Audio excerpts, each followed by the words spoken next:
Hey guys, tonight you find yourself standing barefoot on a floor so cold it seems to remember every winter since the castle was first raised out of the hilltop mud. The dark around you is not quiet so much as layered damp straw shifting beneath sleeping bodies, the faint hiss of a dying ember, smoke clinging to the rafters like a lazy ghost, and somewhere beyond thick stone walls the distant toll of a bell that sounds as though it has been ringing since the beginning of time. Your blanket is wool, which is a generous way of saying it is itchy, heavy, and only slightly more loyal than the weather. Mud dries on your boots where you left them near the wall, a little tribute to yesterday's labour, and the air that slips through the narrow slit of a window smells of river mist, horse breath, wet hay, and winter. Medieval travel brochures really oversold this experience. You probably would not last a week out here, though to be fair, neither would most people who enjoy soft mattresses and the radical luxury of indoor plumbing. So, before you get comfortable, take a moment to like the video and subscribe, but only if you genuinely enjoy what I do here. And do leave a comment with your location and local time, because it is always a quiet pleasure to know where in the world you're listening from. Now, dim the lights, maybe turn on a fan for that soft background hum, and let's ease into tonight's journey together. You do not wake because you are rested. You wake because the castle wakes through you. At first it's only a stirring in the dark chamber below the outer range of the keep, where the lesser servants sleep shoulder to shoulder on pallets stuffed with straw and old rushes. Then comes the cough from the old scullion beside the wall, a cough so regular it may as well be one of the official bells. A girl from the laundry sits up and pushes her hair back with both hands. Someone mutters a prayer to St. Martha, patron of the household work, or perhaps only of those who must begin it before dawn. No one can quite agree whether St. Martha is invoked here out of devotion or desperation, and in truth, the two are often cousins. You lie still for one more moment, listening.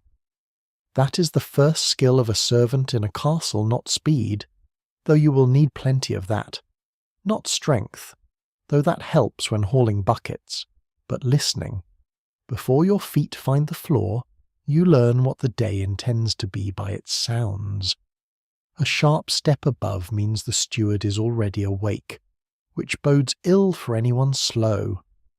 A heavy clatter in the yard suggests the stable boys are out before the frost softens. The kitchen chimney drawing well means the cook's people have beaten even the dawn. Somewhere in the corridor beyond the door, iron brushes stone with a clipped, familiar ring keys. That sound matters more than trumpets. The keys belong to the understeward this morning, a lean man with a nose red from cold and a temper sharpened by responsibility. In a castle, keys are power made noisy. They open grain stores, unlock linen presses, admit you to buttery and pantry, bar cellar, storeroom, chapel side door, and occasionally trouble. You learn to recognize different sets by ear. The small household keys chatter politely. The iron keys to outer stores strike one another with the confidence of tax collectors. The great key of the postern gate lands in the hand like a short piece of weaponry. When they move through the dark, everyone else moves faster. You sit up, wrap your rough tunic tighter around you, and reach for your boots. The leather is stiff with yesterday's damp, and when you force your feet inside, it feels as though you are bargaining with two angry dogs. Around you, the servant's chamber takes shape in the half-light from a tallow stub someone has pinched alive. It is a low room, more practical than kind, with soot-black timbers above and walls that sweat in bad weather. The smell is a kingdom unto itself, straw, wool, old smoke, damp stone, onion peel, and the human honesty of too many tired people too near one another. A noble lord would call it unpleasant. A servant calls it indoors. You stand, ducking instinctively because the beam above has already introduced itself to your skull on previous mornings. Near the far wall, a boy no older than 12 gropes for the wooden token he keeps tied around his neck, kissed once for luck before every working day. Some swear ash wood keeps off bad dreams if carved on a saint's day. Some swear the token does nothing at all, and that the boy merely likes having something to hold. Those who tell the tale never fully agree, but you notice he has survived 2 winters here, and that is enough to grant his superstition some authority. A horn does not sound. Castles are less dramatic in the morning than songs would have you believe. There is no grand blast to summon the working household. Instead, there is urgency in layers. The first bell from the chapel, the understeward's keys, the kitchen smoke, the stable lanterns, the woman from the bakehouse already passing the door with flour on her sleeves like frost. The day arrives not as a pageant, but as a list of demands. You step into the passage and the cold catches your face at once. The corridor is narrow, arched, and lit poorly enough to flatter no one. Damp beads along the mortar, rushes lie thin on the stone, long past fresh, carrying last week's spilled broth, tracked mud, and the faint, sweetish scent of old herbs once scattered among them in hope of civility. Great households sometimes refresh the rushes with lavender, meadowsweet, or mint, particularly before feasts, but this is not a feast day. Today the floor smells like ordinary life boots, ash, dog, and cabbage. You shuffle along with others, shoulders brushing the wall when someone higher in rank passes. The trick is to become fluid without becoming invisible to the wrong people. If the steward seeks you and cannot find you, that is laziness. If a noble notices you too much, that is also a failure. Your ideal state is useful as a shadow and nearly as silent. From a slit window at the bend in the corridor you glimpse the outer yard. Dawn has not yet broken, but the darkness has thinned to a charcoal grey. Frost clings to the cartwheel left by the smithy wall. 2 horses stand with their heads lowered, steam lifting from their nostrils in soft white bursts. Beyond the palisade and stone curtain, the river lies under mist, and the watchfire on the far side of the gate glows low and stubborn. It is beautiful in the way only very cold things can be beautiful, which is to say at a slight personal cost. You descend a turning stair so worn in the middle that centuries of feet have scooped a curve into the steps. This, too, you feel with your body before you ever think to admire it. Castles are not merely seen, they are learned by shin bruise, cold fingertip, sore shoulder, smoke sting, and the exact way your breath shortens when carrying too much up too many stairs. The songs celebrate banners and towers. Your back keeps a more accurate record. At the foot of the stair, the kitchen passage is already alive. A kitchen maid hurries by with a basket of onions and nearly loses 2 to the dog that keeps appearing wherever food might be involved. You do not know whose dog it is. Perhaps no one does. It has the shameless patience of a creature who's made a career of lingering near human weakness. It glances up at you with one ear bent and an expression that suggests you are both colleagues in disappointment. Near the hearth-room entrance, one of the spit boys is blowing on his hands hard enough to seem personally insulted by winter. He grins at you through the smoke and says nothing because there is not yet enough morning in him for speech. Inside, the kitchen feels like another country entirely. Heat rolls from the banked fires and hits your face almost painfully after the corridor chill. Shadows jump huge along the walls. Copper pots catch what little light there is. A heap of turnips glows pale on the table beside sacks of oats, dried peas, and coarse flour. Someone has already begun chopping leeks. Someone else scrapes yesterday's crust from a cauldron. The smell is thick and promising ashes revived to flame. onion, stale ale, wet wood, and the earliest whisper of pottage. Here, at least. You're not tempted to believe in romance. Labour has too many visible elbows. But you're not yet assigned to linger by the warmest fire naturally. That privilege belongs to rank, age, and those bold enough to ignore shouted instructions. You're given a smaller task first, which is how great systems hide themselves inside humble motions. A woman with flour on both hands jerks her head toward the back door. Water, of course. So you lift the yoke. There is a kind of silence that belongs only to carrying water before dawn. The buckets knock softly against one another as you cross the yard, and the cold bites down through tunic and skin until your shoulders tense without permission. The well stands near the inner wall, its stones slick with frost and old use. Above you, the battlements are faint against a paling sky. A guard leans there wrapped in a fur-lined cloak, looking less like a heroic defender of the realm and more like a man who has deeply reconsidered his career path. He stamps his feet once and peers down, then away again. To the noble household he is a watchman. To you he is one more soul bargaining with the morning. You set the yoke down, grip the rope, and lower the bucket. The pulley complains in a voice older than memory. Far below comes the hollow kiss of water.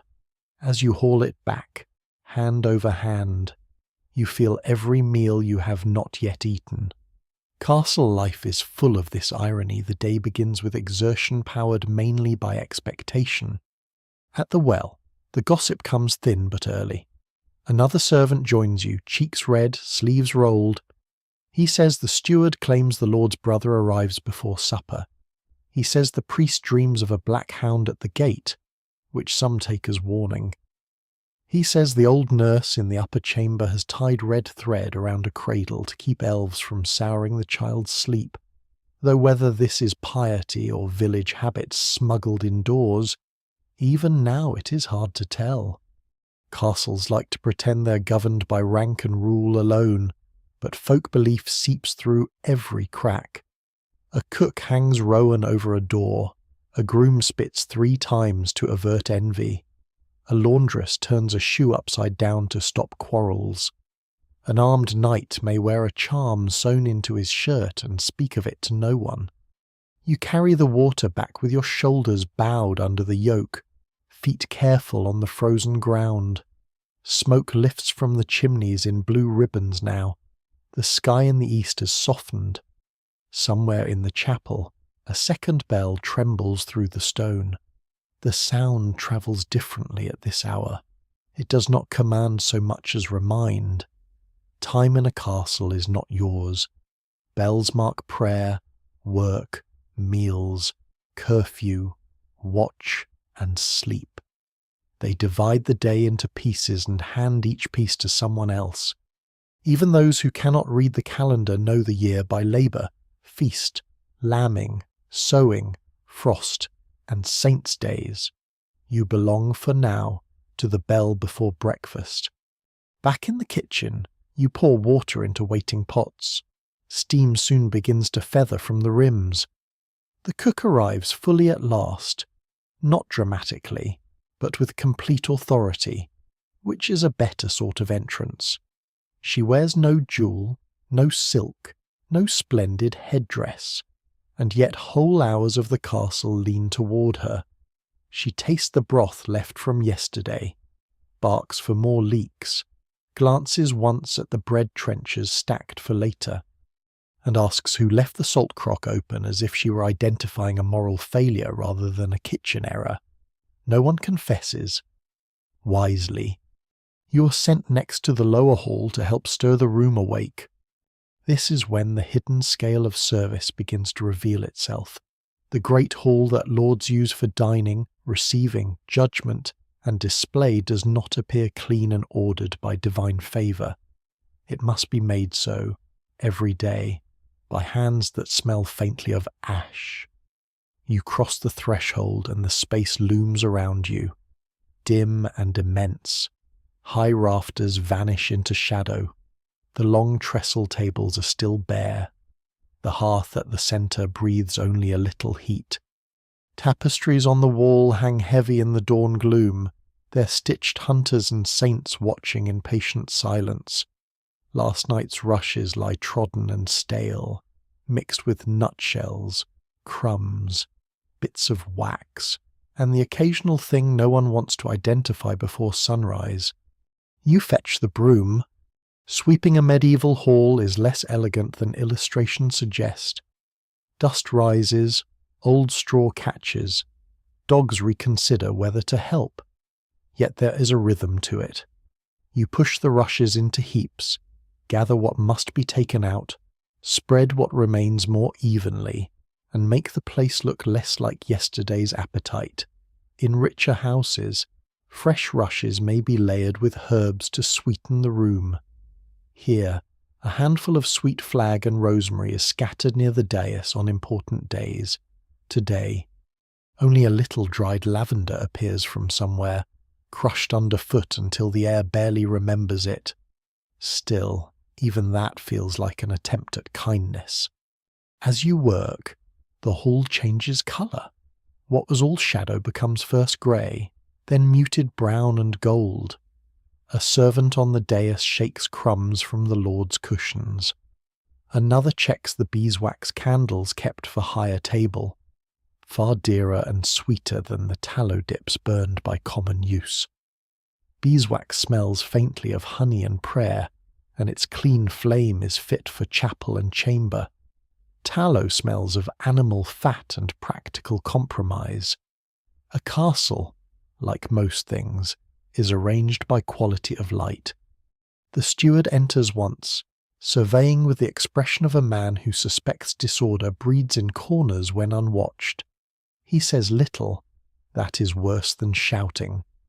His gaze lands on a mist patch near the hearth, and you correct it before his mouth opens. Good. The first rule of survival under authority is to notice what will offend it half a breath before it speaks. By now, more of the household is stirring above and beyond. You hear footsteps crossing galleries, a chest lid dropped somewhere in the solar, the clink of metal from the armoury room, the soft complaint of a child not wanting to wake, the low chant from the chapel where the chaplain and a few pious souls have begun their office. The castle is not one body after all, but many bodies moving under one skin. You begin to understand that service means holding together the places where those bodies meet: hall, stair, hearth, table, door, stable, passage, pantry. If no one notices your work, you have likely done it well. Your hands are already roughened by cold and broom handle, but as the hall brightens, you pause for the smallest moment beside a narrow window. Outside, the sky is finely broken into pale silver. Frost lights the roofs of the lower buildings. The dog from the kitchen trots across the yard with something stolen and deeply unsaintly in its mouth. A pair of crows argue on the wall. Far below, beyond the fields and the morning mist, a thin line of road leads past the manor lands toward places you've never seen. Pilgrims sometimes pass there with badges on their hats. Merchants bring salt, cloth, and news. Beggars bring blessings or curses depending on mood. Somewhere along that road stand monasteries, market towns, shrines, muddy inns, and all the rest of the world. But you are here, inside stone and duty, and dawn has only just begun. A fellow servant brushes past and mutters that if you stand dreaming much longer, the steward will have you polishing spoons until Candlemas. A fair warning. You return to work with a smile too small to count as rebellion. The hall now looks almost ready to receive the day. The ashes are cleared where needed, the benches are straightened, the tables wait. Light creeps further over the floor. From the kitchen passage comes the smell of warming pottage and coarse bread toasting near flame. Your stomach notices at once, with all the dignity of a cathedral bell. And there, in that quiet hunger, with your fingers chilled, your shoulders beginning to ache, your eyes still gritty from too little sleep, you first feel the shape of this life in full. To be a servant in a medieval castle is not one task, but 1,000 small obediences stitched together from darkness to darkness. You rise before those you serve. You carry warmth to rooms you do not own. You make order for people who may never ask who made it. Yet in the breath before sunrise, when the hall glows dimly and the whole keep waits between sleep and ceremony, there is a strange kind of pride in knowing that none of it begins without you. The pride does not last long enough to warm your hands. As soon as the hall begins to look respectable, the day finds another use for you. That is the way of service here. A task finished is not a task completed so much as an invitation for 3 more to arrive wearing muddier boots. The first true light of morning has begun to press against the slit windows, pale and watery, and the castle now wakes in earnest. Footsteps multiply in the passages above. Someone laughs too loudly near the stable-yard and is answered by a sharper voice that reminds him, joy is not a recognized category of labor. From the chapel drifts the low final murmur of prayer, while from the kitchen comes the much more convincing promise of breakfast. You're halfway to imagining a crust of bread in your hand when the under-steward appears at the far end of the hall, with his keys striking against his thigh like a threat made musical. He does not need to call your name. He only crooks 2 fingers, and you go. Close up, he smells of cold air, damp wool, and the faint spice of last night's ale trying not to be remembered. His face always seems carved from the same grey stone as the passage walls, though the red at his nose and the cracks at the knuckles remind you he is mortal after all. In one hand he carries a rushlight, weak and smoky in the growing dawn. At his belt swings a ring heavy enough to burden a lesser man into philosophical reflection. Great iron keys, smaller brass ones. Thin cunning pieces for chests, stubby ugly ones for side doors and cupboards. They jangle when he turns, and you follow him into the passage as though summoned by a smith's wind chime. Water first, he says, which in castle language means water first, and then whatever follows until the day runs out. So you go back into the yard. Morning has sharpened since you last crossed it. The frost is beginning to loosen on the sunward stones, making the ground slick in patches and treacherous in others. Smoke uncoils from the chimneys in steadier ribbons now. Somewhere beyond the outer wall, a cock crows with the confidence of a creature who has never once hauled a full bucket uphill. The stable doors stand open, and warm animal breath rolls out in clouds. A groom leads a chestnut mare to water, speaking to her in a softer tone than he uses with any Christian soul. Some swear horses understand insult better than praise. Some swear they can scent a liar at 10 paces. Even now, it is hard to tell whether the animals in a castle are treated as servants, nobles, or saints depending on the hour and the weather. You shoulder the yoke again and feel yesterday's strain still living in your muscles. The wood settles across the back of your neck with the grim familiarity of an old grievance. At the well, a pair of kitchen girls are already drawing their own loads, sleeves damp to the elbow, their talk moving faster than the pulley rope. One is certain the Lord's brother arrives by noon and expects lamprey pie, though where lampreys are to be found in this weather she does not say. The other claims the chaplain has warned against beginning any major household task while the moon wanes, which seems unfortunate for the entire working population. No one can quite agree whether such warnings come from holy learning or from a general medieval reluctance to do things at inconvenient moments. You lower the bucket and hear it kiss the water far below, a sound that always seems colder than the air itself. When you pull it up, the rope burns your palms through the numbness. The bucket rises black and gleaming, slopping against the shaft stones, and you pour it into the waiting tubs. Again, then again.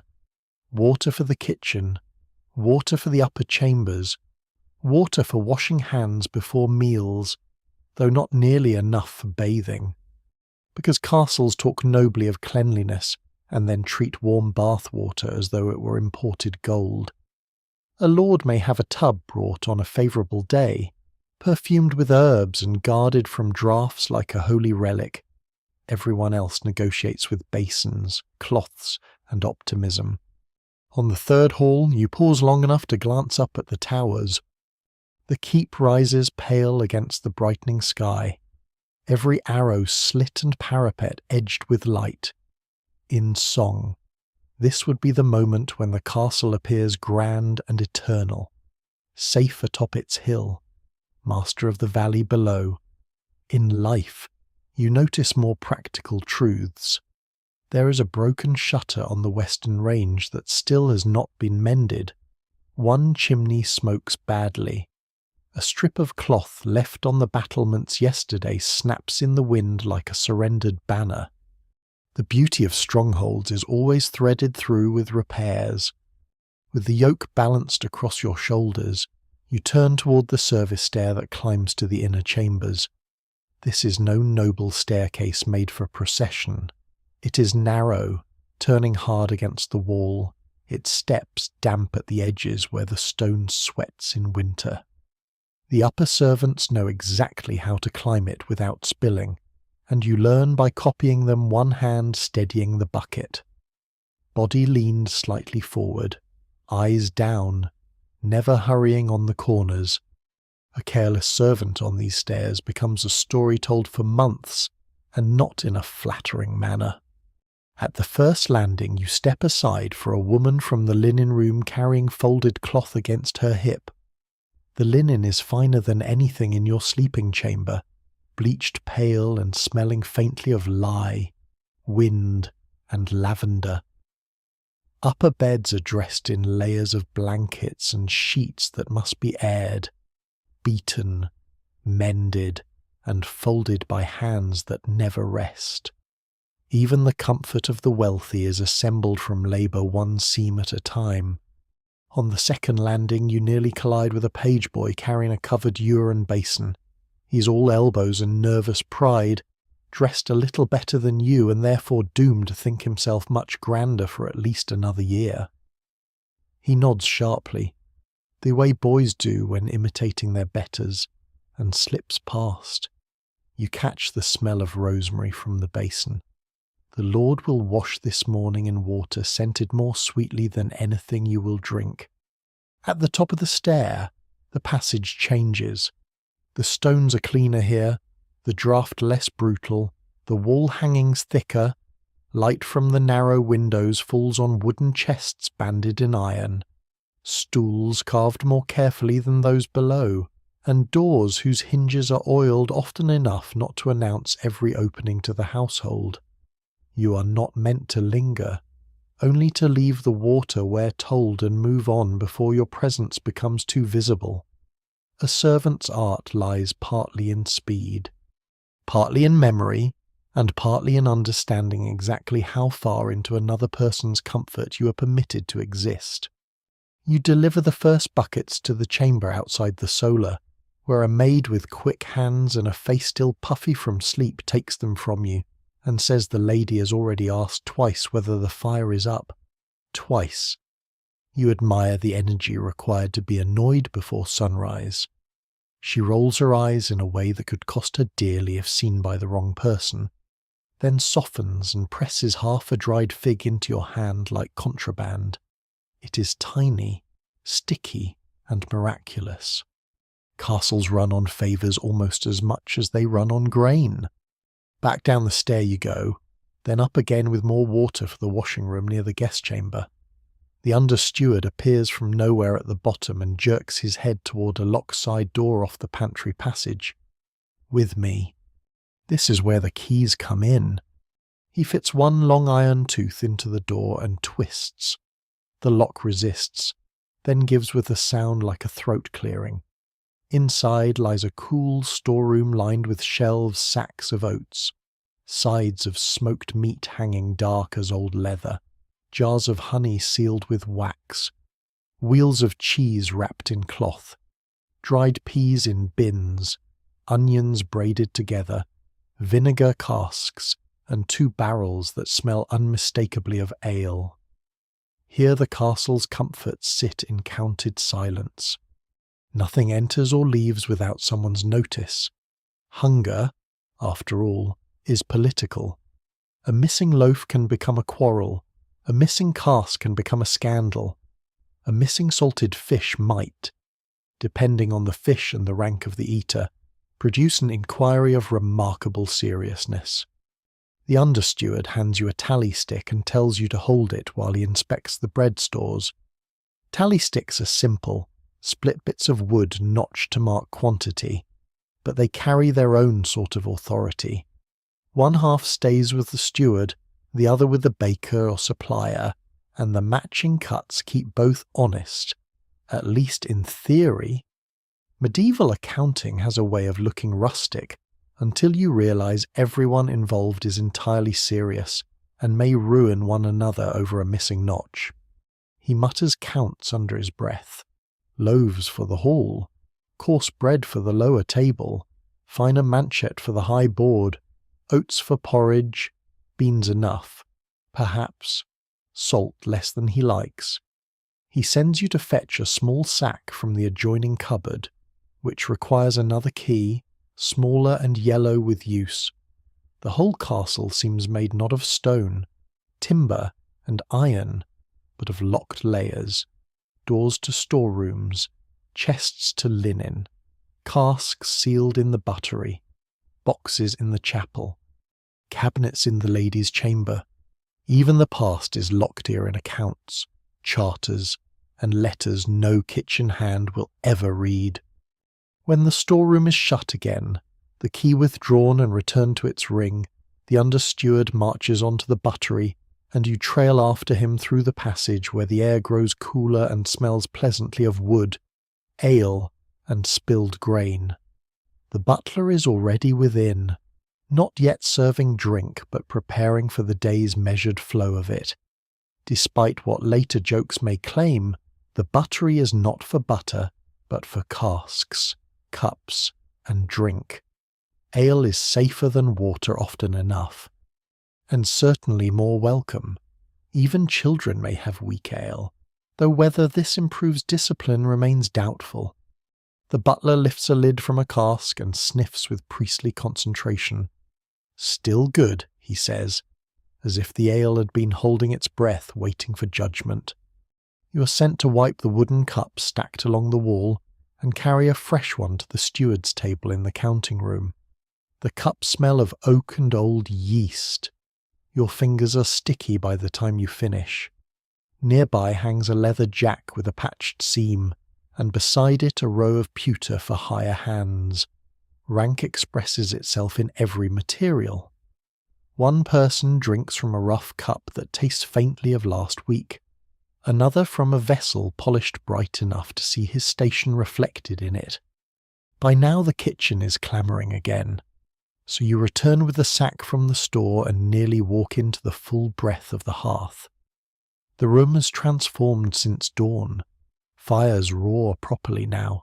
A cauldron trembles over one grate. Another spits around its lid. The cook stands commandingly in the centre of it all while knives flash, onions fall, and someone pounds garlic with enough conviction to settle an argument. Pottage thickens in one pot. In another, oats soften. Trenchers of stale bread wait to be used as plates later, the older loaves perfect for soaking grease and gravy. Fresh bread is for eating. Yesterday's becomes furniture. You set down the sack and are immediately given ashwork. No castle can pretend to comfort without someone mastering the ashes. You take the iron shovel and crouch at the side hearth in the passage chamber, where the Lord's household will soon cross. The embers from the night have to be coaxed back to life, not insulted into extinction. That means pulling aside the fine grey powder, finding the orange heart still hiding underneath, laying kindling just so, breathing carefully until the flame catches. Too much force, and you bury it. Too little, and you wait forever. It is a strangely intimate labour, almost like persuading the castle to remember itself. As you work, your face warms while your back stays cold.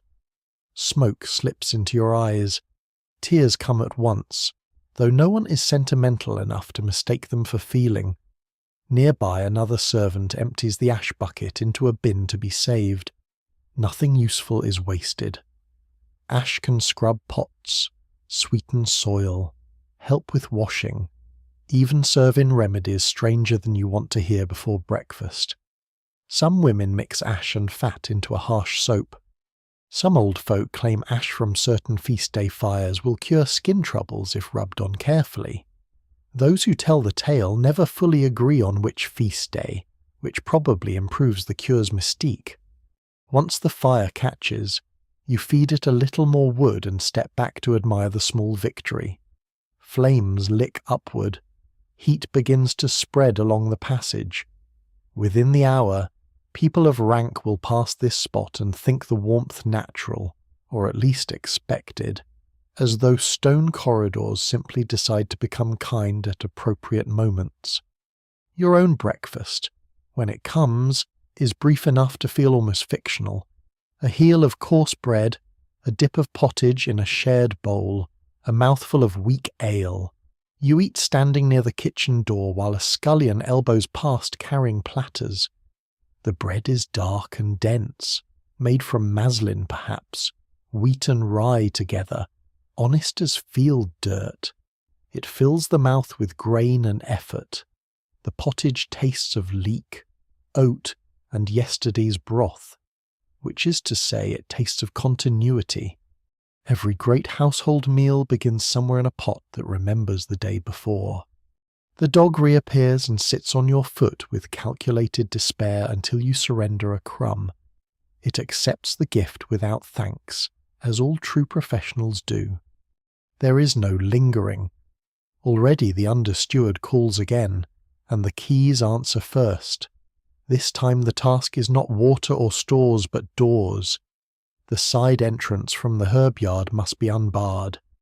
The little chest in the chapel vestry must be opened for the clerk to fetch candles. The pantry latch has stuck. The outer postern needs checking because yesterday it scraped when shut. You follow him through corridor after corridor, learning the castle not by map but by lock and hinge. Oak doors swollen by damp, iron bolts cold as river stones, latches polished by generations of hands. Some doors open onto heat, some onto chill, some onto food, linen, prayer, record books, and sleep. The castle is a world arranged by thresholds, and servants are the ones who keep those thresholds obeying. At the chapel side, the clerk takes his candles and mutters that the saints prefer beeswax to tallow, which seems likely enough if saints have noses. In the pantry passage, you shoulder a reluctant door until it groans into place. At the postern, morning air comes in sharp and clean, smelling of wet earth and distant wood smoke from the village beyond the manor fields. For a blink you see the track leading down from the castle hill, rutted with cart marks, brightening under the sky. A woman in a blue cloak climbs it with a basket on her arm. Perhaps eggs, perhaps herbs, perhaps trouble, since all three arrive in wicker. Then the door shuts, the bolt falls, and you're once more inside. By full morning the castle is awake in all its layers. Upper chambers warmed, water carried, bread counted, ale checked, fires revived, doors opened, ashes cleared. Not glamorous work, perhaps, unless you're a poet with questionable priorities. Yet these are the hidden movements that hold the day together. You begin to understand that in a place built to display power, Power itself depends on endless humble motions, a key turned at the right hour, a hearth coaxed alive. Bucket filled before it is asked for, a door made to open smoothly beneath another person's hand. And somewhere beneath all of it, steady as a pulse, there remains the ringing memory of that first bell, the damp smell of the passage stones, and the knowledge that tomorrow morning the keys will sound again. By the time your mouth forgets the taste of that hurried breakfast, the bread for other people has become the whole centre of the morning. It happens so gradually that you barely notice the shift. One moment you're still moving through doors and passageways with the understeward's keys ringing in your ears, and the next you are claimed by the kitchen entirely, drawn inward toward heat, flour, steam, and the serious business of making sure everyone above your station may eat as though meals simply happen by the grace of heaven. The castle always makes effort look inevitable. That is one of its cleverest tricks. The bakehouse crouches just off the main kitchen range, hotter than any room has a right to be at this hour, already glowing with a furnace life of its own. Here the air is thick with flour dust, warm yeast, wood smoke, and the baked sweetness of grain turning brown. It settles on your skin. It catches in your hair. It powders sleeves and eyebrows until half the workers look like they have aged 20 years in one morning. The woman who rules this space, broad-shouldered and red-armed from the oven, has a face shone bright by heat and no patience at all for dreamy slowness. Bread, she believes, is a moral category. Either you help make it, or you stand in the way of civilization. You're given the safer end of the work first, which is to say you're sent to carry, fetch, scrape, sort, and generally remain useful without ruining anything expensive. On the long board, rest rounds of dough under cloths, swelling in the warmth. Beside them stand sacks of meal and flour in different grades, some coarse and grey-brown for the common loaves, some lighter and finer for the Lord's table and the upper household. Even bread has rank here, the darker loaves, heavier with rye, barley, or maslin, go to servants, labourers, guards, and most of the daily working mouths of the castle. The whitest manchet, soft and pale as a winter cloud, rises only for those who sit high, or for feast days when the house wishes to flatter itself.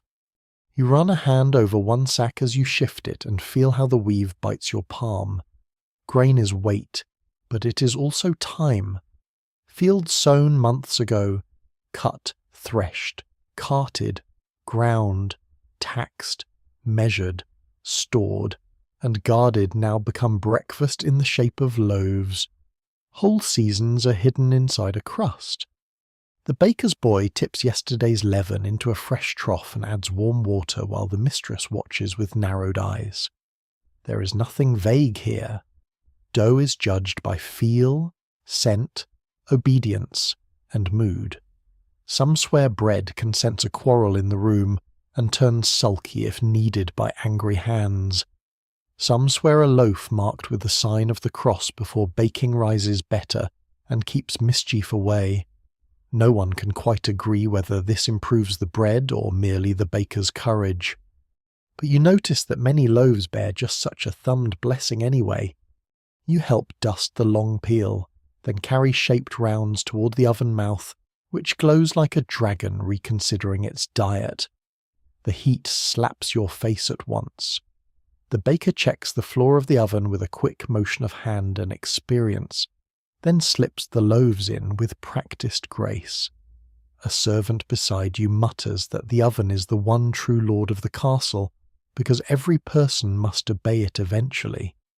This feels wise in a way no priest would approve. Back in the main kitchen, other breakfast preparations are gathering force. Pottage thickens in great iron pots, rolled with oats, onions, leeks, peas, and the memory of yesterday's broth. There are no sharp boundaries between days here. The cook wastes nothing that can be carried forward. Bones that flavoured one meal deepen the next. Fat is saved. Drippings are guarded. Stale bread becomes trenchers or thickening. Scraps become something else. A castle kitchen is less a set of recipes than a chain of transformations in smoke. A row of smoked fish hangs near the far wall, silver skins dulled by soot and time. Salt pork waits on a board. A cheese wheel has been cracked open, hard at the rind and softer toward the middle, smelling faintly sharp and good. The cook moves among these things like a general among troops, assigning futures. This fish for the steward's table, that coarse loaf for the groom's, those onions for the lord's midday dish. The kitchen is not merely about food, it is about order made edible. You are sent to slice bread, which at first sounds like a mercy and quickly proves to be work of its own. The coarse loaves resist the knife with admirable stubbornness. Their crusts are thick, their crumb dense, their value entirely practical. They are not delicate. They are built to travel from hand to hand, to soak grease, to quiet hunger, to last. You line the slices in baskets for the lower household, while nearby finer bread is cut more carefully for the upper board. The contrast is almost comic. One basket says, "Here, survive." The other says, "Here, be served." Someone laughs near the spit, low and half awake, because one of the younger kitchen lads has scorched a turner's cloth and is trying to hide the evidence by folding the burned part inward. The cook notices at once, naturally. She notices everything. Her stare lands on him with such perfect disappointment that he nearly apologizes to the cloth itself. Medieval management is not always subtle, but it is efficient. Your stomach knots again at the smell of food, though you have technically eaten. That is another rule of service in a great house you're surrounded by abundance and yet not part of it. Platters pass through your hands toward mouths with cleaner fingernails. You carry bowls you will not taste from, set down loaves you will not break, smell sauces richer than your own yearly fortunes, and learn not to stare as though appetite were an accusation. Still, there are small mercies. A scullion tears off a ragged end of warm loaf and tosses it to you while no one important is looking. It is only a mouthful, but it lands in your hand like treasure. Fresh bread is one of those things that feels close to divine without requiring official theology. The crust crackles under your teeth. Steam escapes. The inside is soft, almost sweet. And for a moment you understand why people build whole ceremonies around grain and fire. Around you, breakfast for the household divides itself by rank. For the lower servants there will be coarse bread, perhaps ale, pottage if fortune smiles, and whatever else can be spared. For guards and labourers, something solid enough to resist the cold in the yard. For the steward and clerks, better bread, a sharper cheese, maybe a strip of salted meat. For the lord's immediate table upstairs, finer loaves, fresh eggs if the hens have obliged, butter when available. And dishes arranged with the calm confidence of people who do not fetch their own trenchers. The pantry boy arrives carrying stacks of wooden trenchers under one arm. They are thick slices of stale bread in some cases, wooden boards in others, depending on the table and the day. Bread trenchers are practical and faintly melancholy.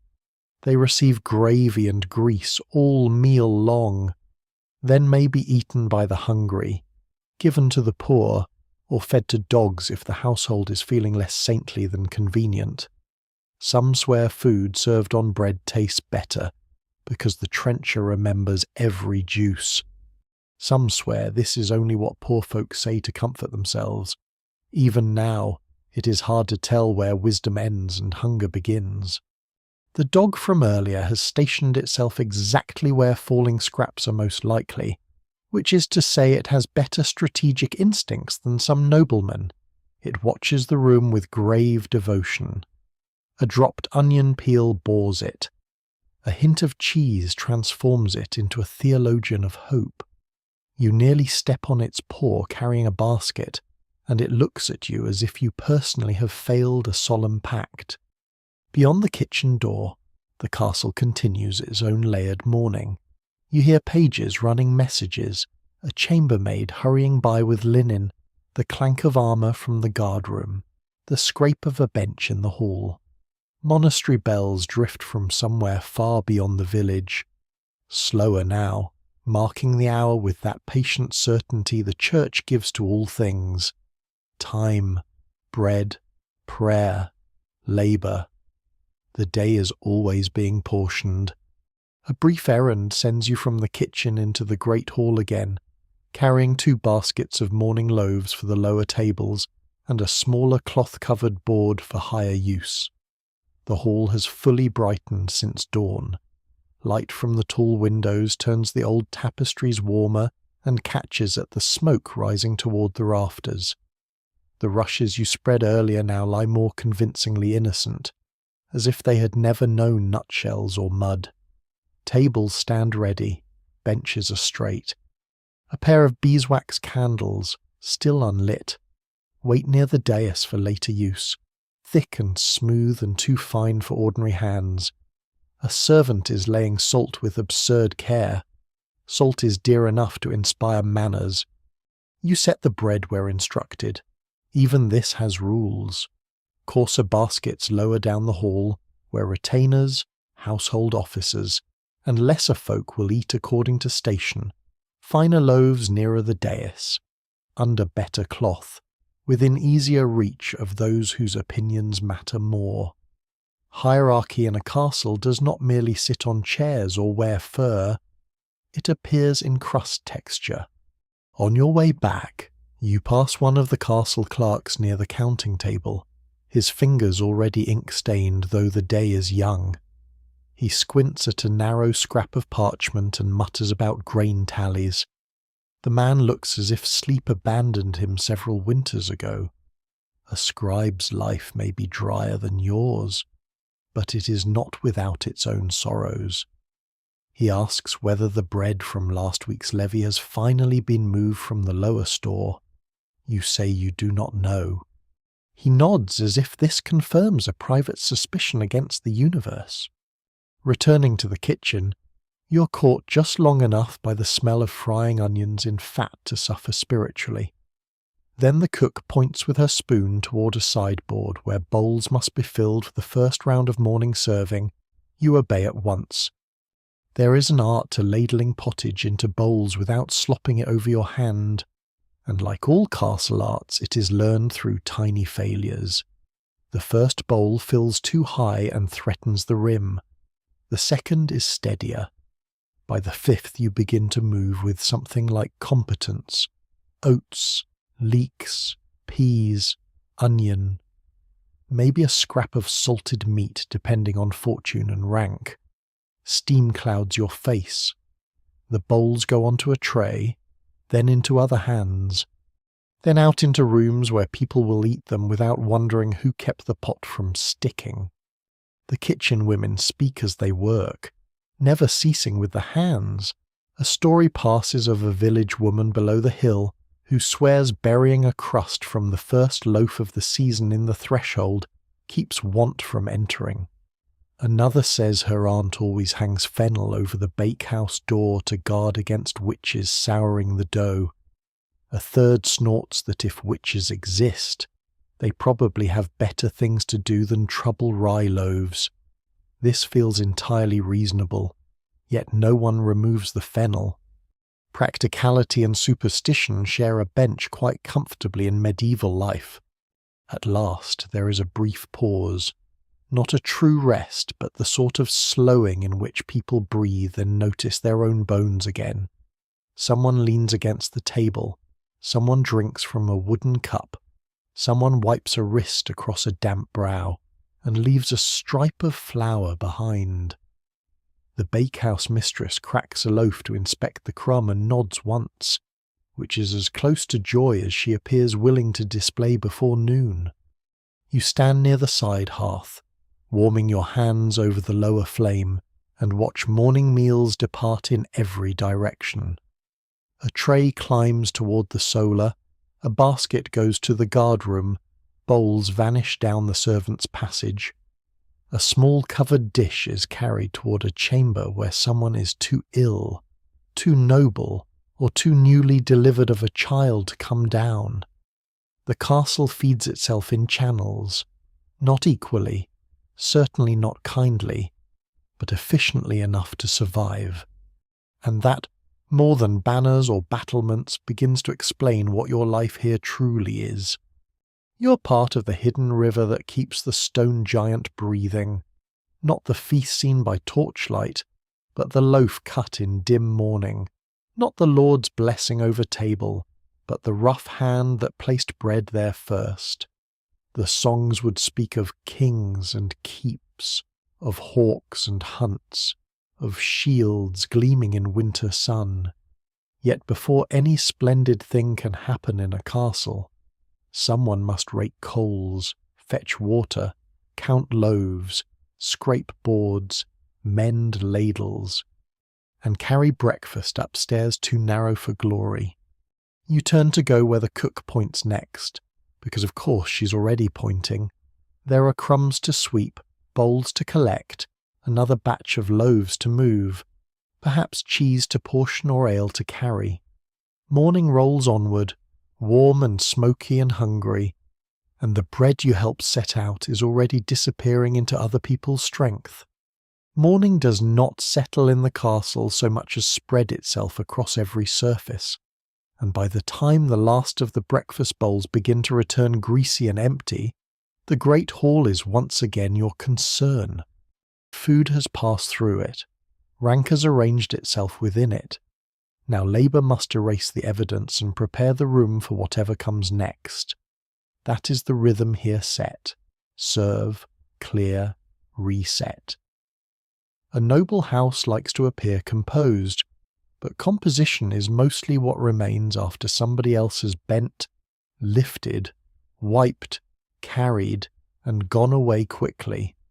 You arrive with a broom under one arm, a basket for scraps, and the distinct feeling that your back has already lived a complete day before the sun has properly climbed the eastern wall. The hall, so stately when empty, now bears the softer disorder of recent use. Crumbs stripe the boards, a puddle of ale darkens the rushes below the lower bench. One trencher has been gnawed down almost to a memory, while another has scarcely been touched and lies greasy with mutton fat. A smear of pottage marks the edge of a table where someone of rank, or perhaps someone too sleepy to aim, forgot that gravity governs castles as firmly as kings do. The room smells fuller now. Warm bread has faded into onion, ale, tallow, damp wool, ashes, old rushes, and the sweet clean note of beeswax from candles not yet lit but waiting their turn. Smoke hangs high in the rafters where it gathers with centuries of other smoke, as if the timber itself is slowly being written over by every meal ever eaten here. If walls could keep diaries, castle halls would need very thick ones. You begin with the lower tables. There is no mystery to clearing after breakfast, only repetition and a certain resignation.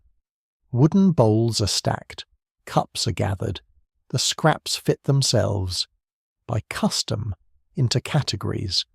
Edible remains go one way, to kitchen folk, servants, dogs, the poor at the gate, or later use depending on quality and charity. Bones are saved. Stale crusts are not wasted if they can be softened into anything. Wet rushes are raked aside. The floor is swept in long practiced strokes that push the hall back toward dignity. Great houses are always borrowing dignity from the labour of smaller people.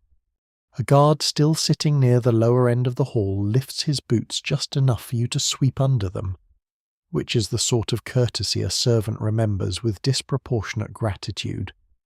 He tears the last bit from a trencher and says the weather looks like rain by noon because his old knee says so. Some swear old wounds know the sky better than monks know calendars. Some swear this is nonsense repeated by men who enjoy being consulted. Yet when people here predict weather, they trust a scar, a horse, a smoke plume, and a crow before anything as suspiciously refined as certainty. You carry a tub of used rushes toward the side door, and as you do you notice once more how the hall is built not merely for eating, but for being seen. The dais lifts the high table just enough to remind everyone else of their place. The tapestries do more than warm the walls, they soften stone into inheritance. Carved posts, better cloths, polished cups, the Lord's chair raised by a breath rather than a yard. Hierarchy in a castle rarely shouts. It prefers to be measured in inches, fabric. And who must bend? At the far end, one of the older servants is already shaking out a bench cover with such force that dust blooms golden in the light slanting through the windows. She has worked in the hall longer than you have likely been alive, and she moves with that special authority granted by time, competence, and the complete absence of illusions. Her hands are broad, red, and scarred from hot pots, rough wool, and winter water. She tells you not to miss beneath the dais again because the steward sees everything and forgives nothing, then says it in a tone that makes the warning sound almost kind. You crouch near the high table to wipe a sticky ring from the polished board. Up close, the wood shows years of use under all its display. Tiny knife marks, old wax, faint burns, wear at the edge where hands grip and rise. Even nobility cannot dine without leaving evidence. You imagine feast days here, the hall crowded and torchlit, hunting dogs circling, musicians soaring at strings while pages run and platters shine. Yet this morning's work is more modest. There is no feast. Only the everyday splendour of making a room look ready for one. The steward enters before long because naturally he does. He does not burst in, he simply appears, like a legal consequence. His gaze travels from hearth to dais, from trestle to floor, and then rests for a heartbeat on the patch beneath the side bench you've just cleaned. Good. You're beginning to think like prey. He nods once to the older hall servant, asks whether the Lord will sit here for petitions before noon, and receives the answer that he will, unless the weather or the Lord's mood alters that plan. In castles, weather and mood rank surprisingly near one another in practical importance. At once the hall becomes more than a dining room again. The lower benches must be shifted, the trestle straightened more precisely, the dais cloth brushed, the chair at the centre checked for dust. A stool is brought for the clerk who will sit below with his parchments and inkhorn.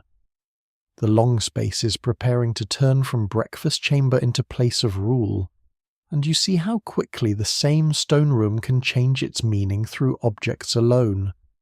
Bread disappears, parchment arrives, and suddenly authority smells less of pottage and more of beeswax and ink. You are sent to fetch fresh rushes from the bundle stored near the buttery, which means another trip through the service passage and another reminder that every graceful chamber has a tangle of backways feeding it. The bundle is tied with rough cord and smells of dried meadow, dust, and the ghost of summer. These rushes were cut months ago, dried, stored under cover, and now shaken loose across the hall floor to soften the stone underfoot and help disguise whatever else life may drop there. On grander days they might be strewn with herbs, mint, lavender, sweet flag, perhaps rosemary if the household wishes to smell richer than it is. Today a little dried meadowsweet is mixed in, just enough that when you scatter the fresh layer the air lifts for a moment and almost pretends to gentleness. There is something quietly satisfying about laying rushes well. You spread them thinly and evenly, not too deep, not too sparse, learning the room by hand and eye. The stone beneath still shows in places it should. Too much and people complain of dust and hidden scraps. Too little and the floor feels meaner than custom prefers. A noble hall is always trying to appear effortless while balanced atop 10,000 tiny judgments like this one. While you work, a pair of pages carry in folded cloths for the upper table and nearly tangle themselves into disaster. They are at the age when each task is performed with dramatic seriousness and only half the necessary skill. One of them drops a corner into the ashes near the hearth, and the older hall servant gives him a look so withering it could preserve meat. He rescues the cloth at once and reddens to the ears. You keep your face carefully blank, though inwardly you admire the efficiency of her silence.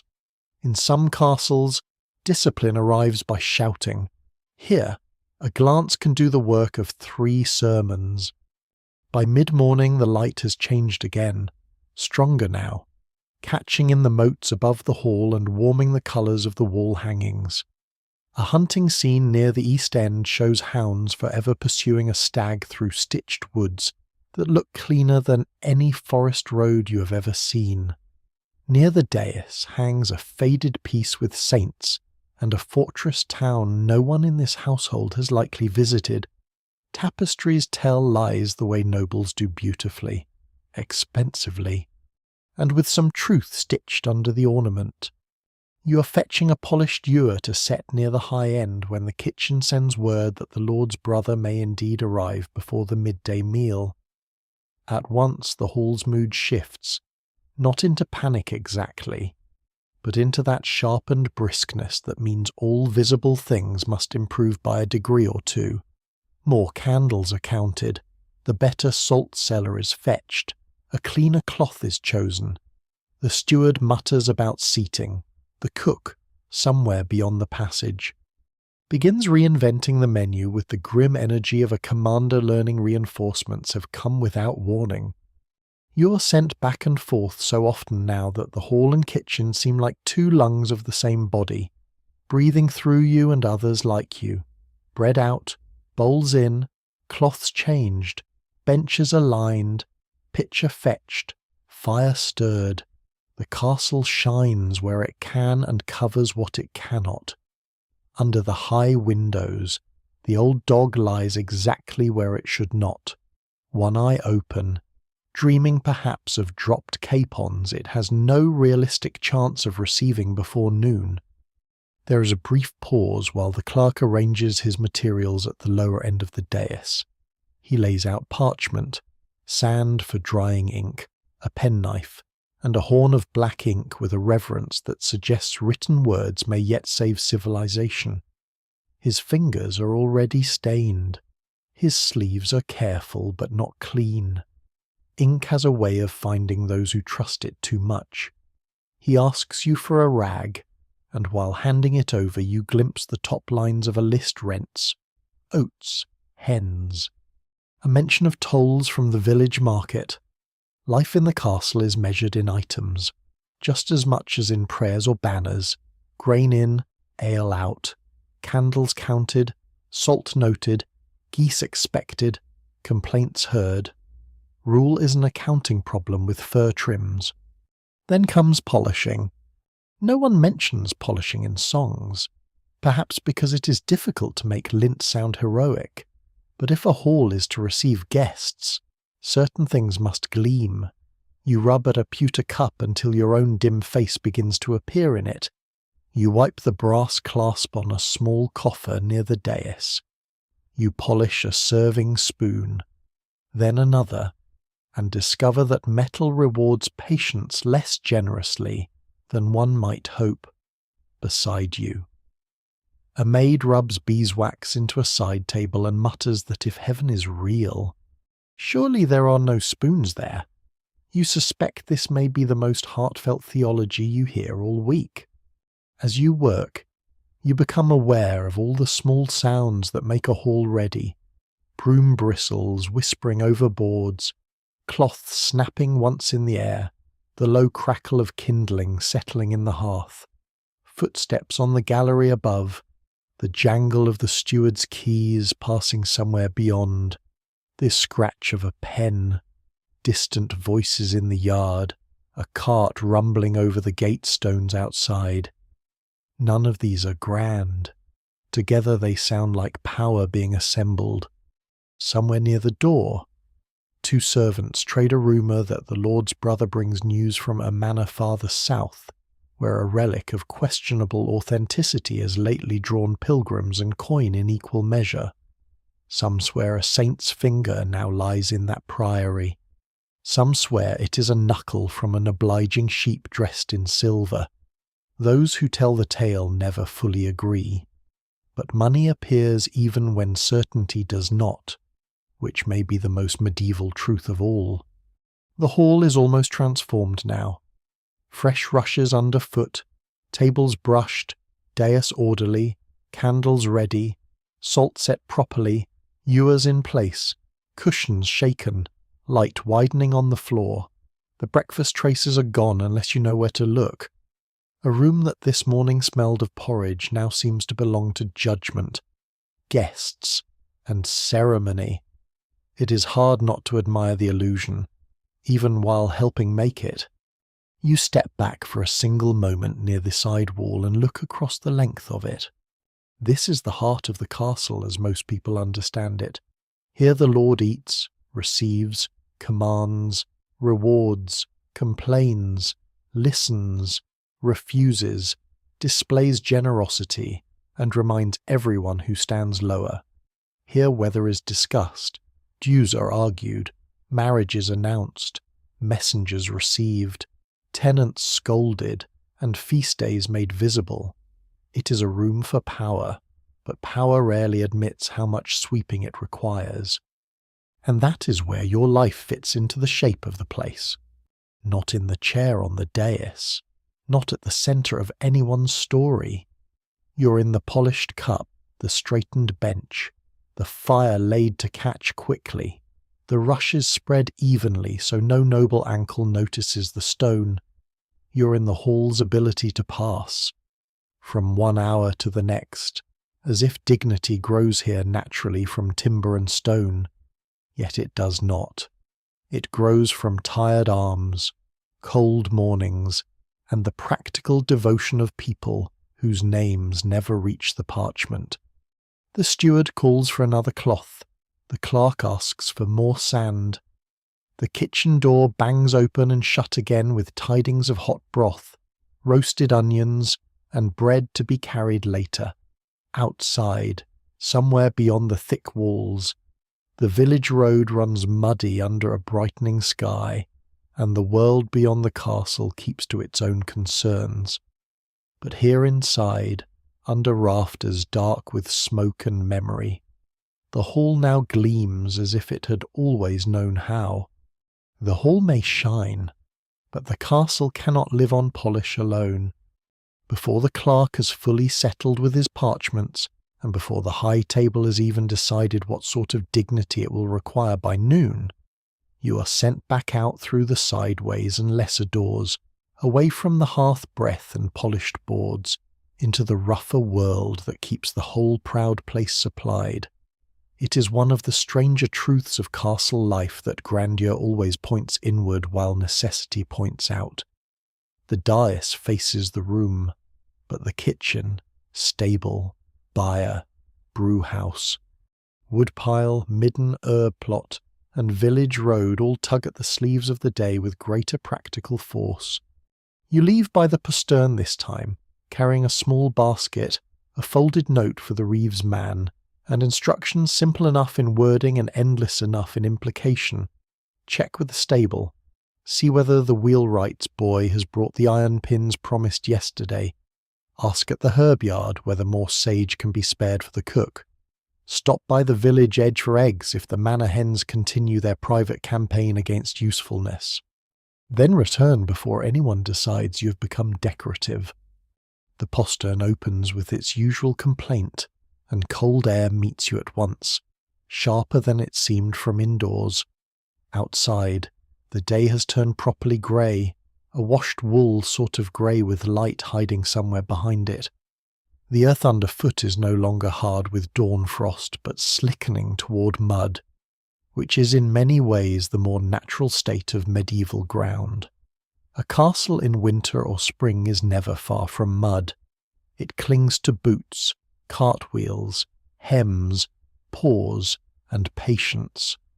If nobility wished to truly defeat the common condition, it ought to have invented dry roads. The yard is busy now in the unceremonious way of work. A groom crosses before you with a bundle of hay on one shoulder and a language of muttering directed at mule. A pair of geese move like officials with minor authority. The smith's corner rings with the clean, bright note of hammer on iron. Near the stable wall a cart stands with one wheel off, propped at a defeated angle while a boy squats beside it, looking as though he personally has betrayed the axle. Smoke from the brewhouse drifts low and sour-sweet across the open space. Wet straw darkens around the troughs.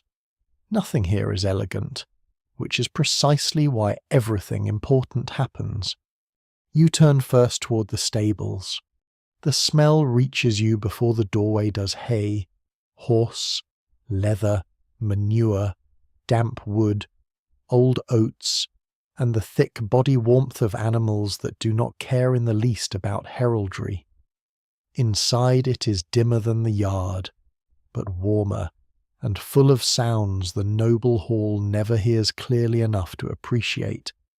Hooves shifting on straw, chains clicking softly, a horse blowing through its nostrils like a bellows, a groom humming under his breath. The stable master stands near the centre aisle, rubbing down a bay gelding whose coat catches the weak light like burnished chestnut. He barely looks at you before asking what the kitchen wants now. Pins for the cartwheel, you say, lifting the folded note slightly. He grunts toward a shelf. Wheelwright's boy brought them at dawn. Nearly froze his ears off and complained the whole time. They're there. Don't let the smith claim he never saw them. You collect the iron pins wrapped in a rag and tuck them into your basket. Beside you, the bay horse turns its head and inspects your sleeve with a seriousness usually reserved for legal documents. Its eye is large, dark, and not entirely convinced by your character. Some swear horses can see spirits in corners where humans see only shadow. Others say they merely notice mice, drafts, and stupidity more quickly than people do.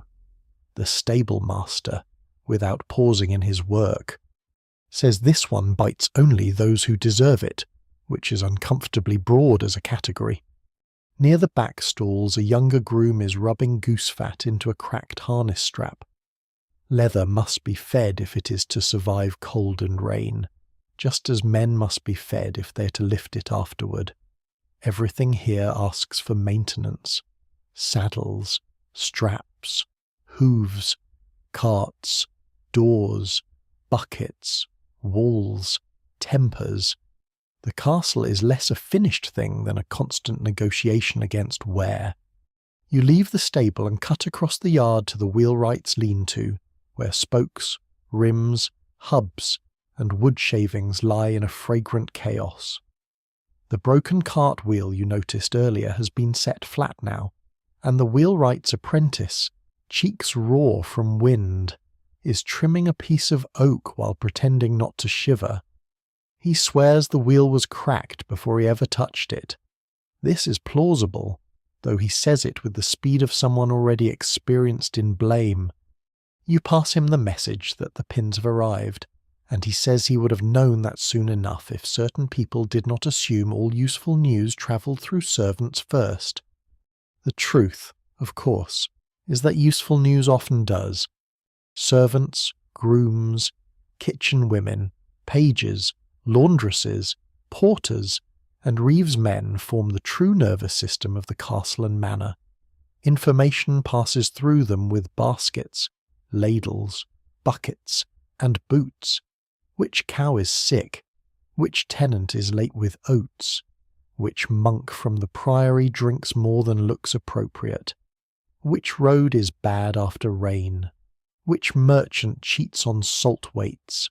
Which noble guest snores like a siege engine?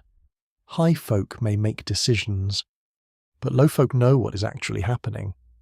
From the wheelwright's place you go to the herb yard, a small fenced patch by the kitchen wall where strips of green still cling bravely to the season.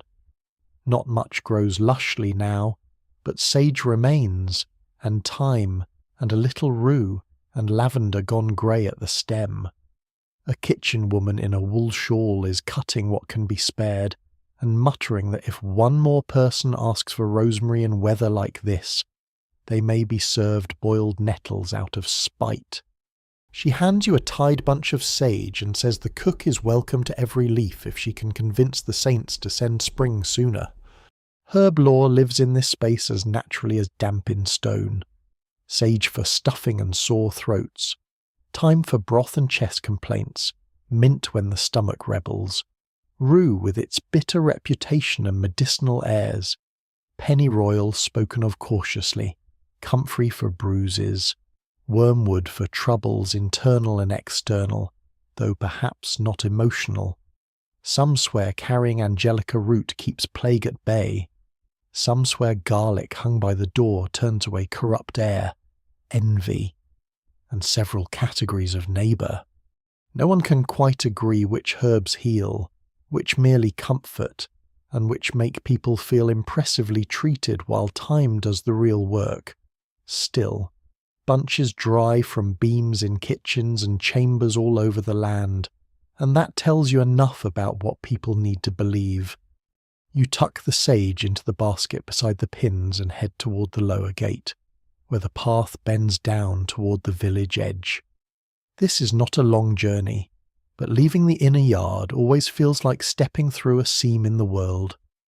Behind you lie stone, command, order, and the pretense that everything radiates from the Lord's will. Ahead lie cottages, pens, carts, wood smoke, puddles, and the wider breathing life of the manor, which is never nearly so tidy. The gatehouse smells of damp oak and watchfire. One of the guards leans on his spear and squints out at the road as though personally suspicious of all geography. He lets you pass with barely a nod. Outside the wall, the track runs between churned edges of grass and flattened mud where hooves, wheels, and boots have argued all week. Beyond it the village huddles close to the hill, roofs thatched dark with moisture, smoke rising from low chimneys, hens scratching under carts. Children already at the serious business of getting filthy before midday. You pick your way downhill carefully. A woman with a bucket passes going upward and gives you the quick measuring glance country people reserve for castle folk who are not quite castle folk. On one side of the path stands a roadside shrine set into a niche of stone, its little painted saint weather softened and ribboned with old offerings. Someone has left there a crust, a bead, and what may once have been a sprig of hawthorn.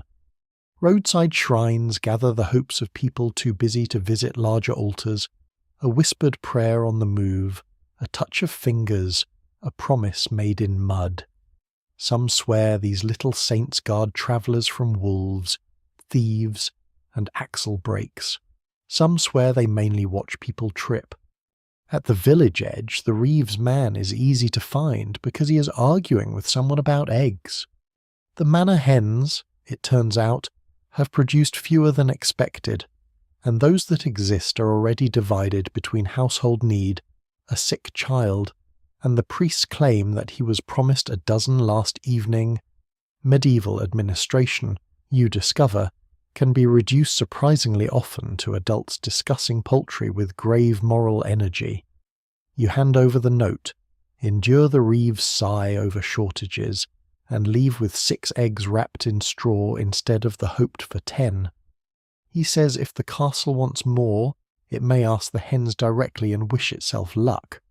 While he talks, the village stirs around you in its own patient rhythm.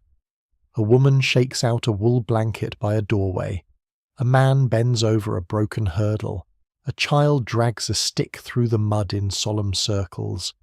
Smoke smells of peat, dung, and wood too green for its own dignity. Somewhere a pig complains as if filing formal protest. On a fence post hangs a little pilgrim badge in cheap lead, pinned there perhaps for luck, or because someone lost faith in hats. Beyond the cottages lie strips of winter field, dull and waiting, and farther still the road that leads toward Market Town and Abbey, Toll Bridge and Forest Lane.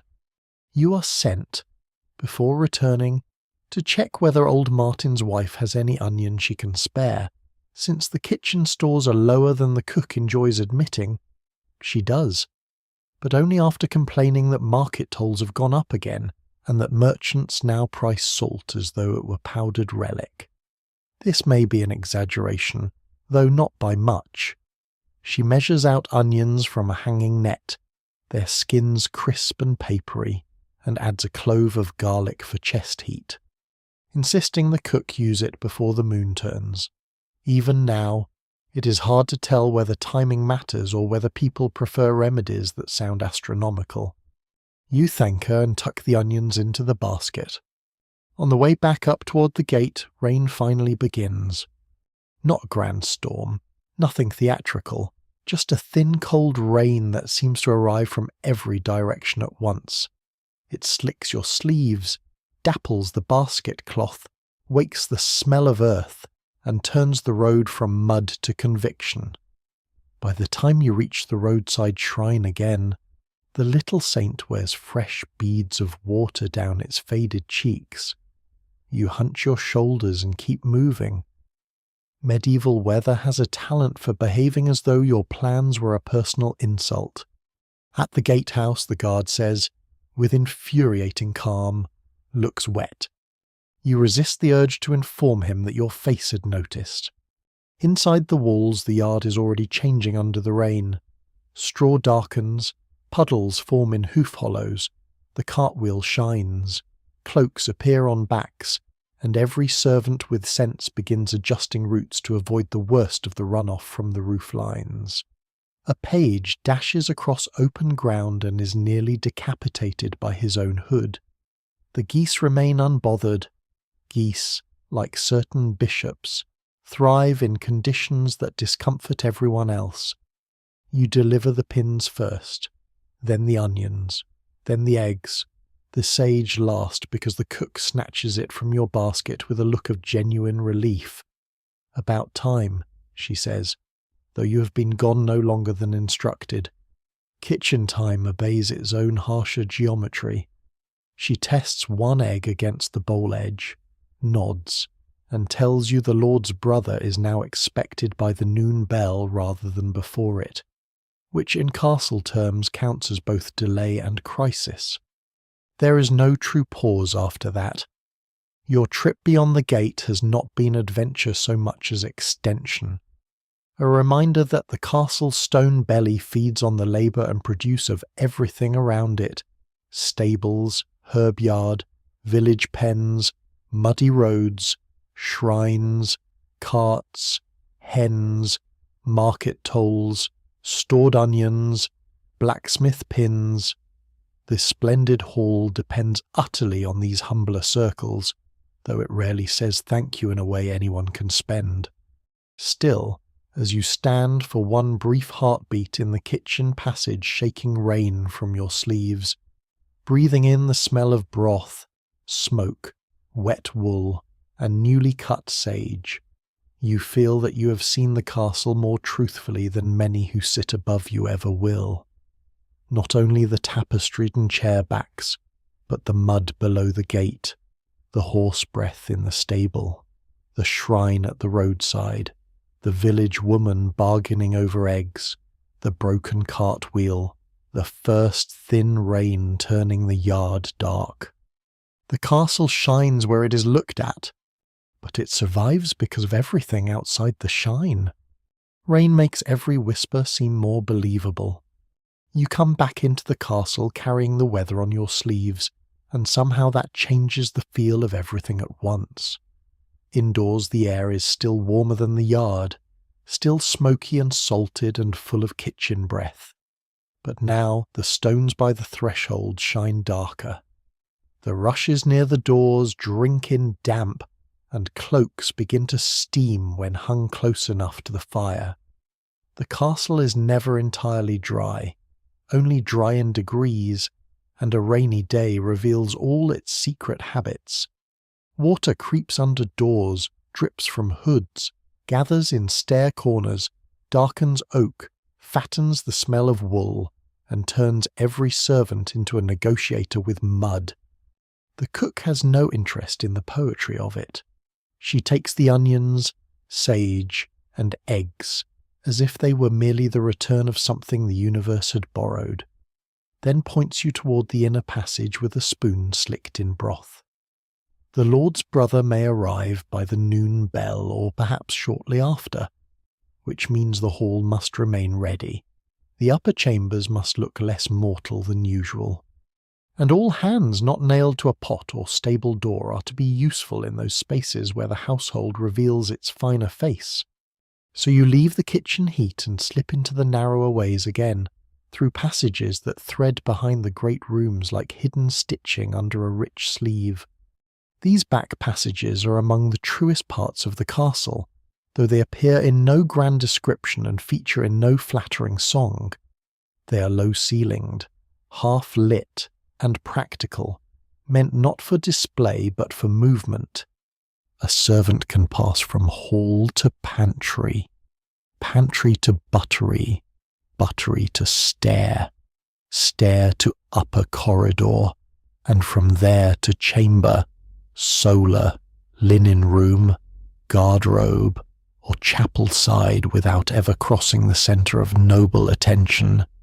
The walls are thick enough to muffle voices into murmurs. The corners hold old draughts and unexpected drips. On some steps the stone dips in the middle from generations of feet who all had somewhere more urgent to be than admiration. You know these ways better already than you know the formal rooms, and that knowledge feels intimate, almost secret. The castle above may belong to the Lord, but the castle between the walls belongs to servants. At the foot of the stair you nearly collide with a laundress carrying a basket taller than her patience. Linen spills over the rim in pale folds smelling of lye, damp cloth, and lavender from the upper stores. She jerks her head for you to take one side, and you do without discussion. That is how favours begin here, not with speeches but with shoulders under weight. Together you manage the basket up the stair, pausing once on the landing where rain taps faintly at a slit window. The laundress says the lady has asked for the blue coverlet in the guest chamber, not the green, because the green makes the room look cold. Medieval comfort relies heavily on colour-based optimism. At the next landing a page squeezes past with a rolled cloth under one arm, and the expression of a boy entrusted with responsibility just large enough to terrify him. He mutters that the steward wants the side benches in the solar dusted again, because apparently dust has a special affection for guests. The laundress snorts. Dust has affection for everyone. This seems the most democratic principle in the castle. You help deliver the linen to the upper corridor, where the air changes once more. Here the floors are cleaner, the wall hangings thicker, the light less begrudging. Even so, the rain has found its way into the mood. A maid is kneeling by a brazier trying to persuade reluctant coals into usefulness.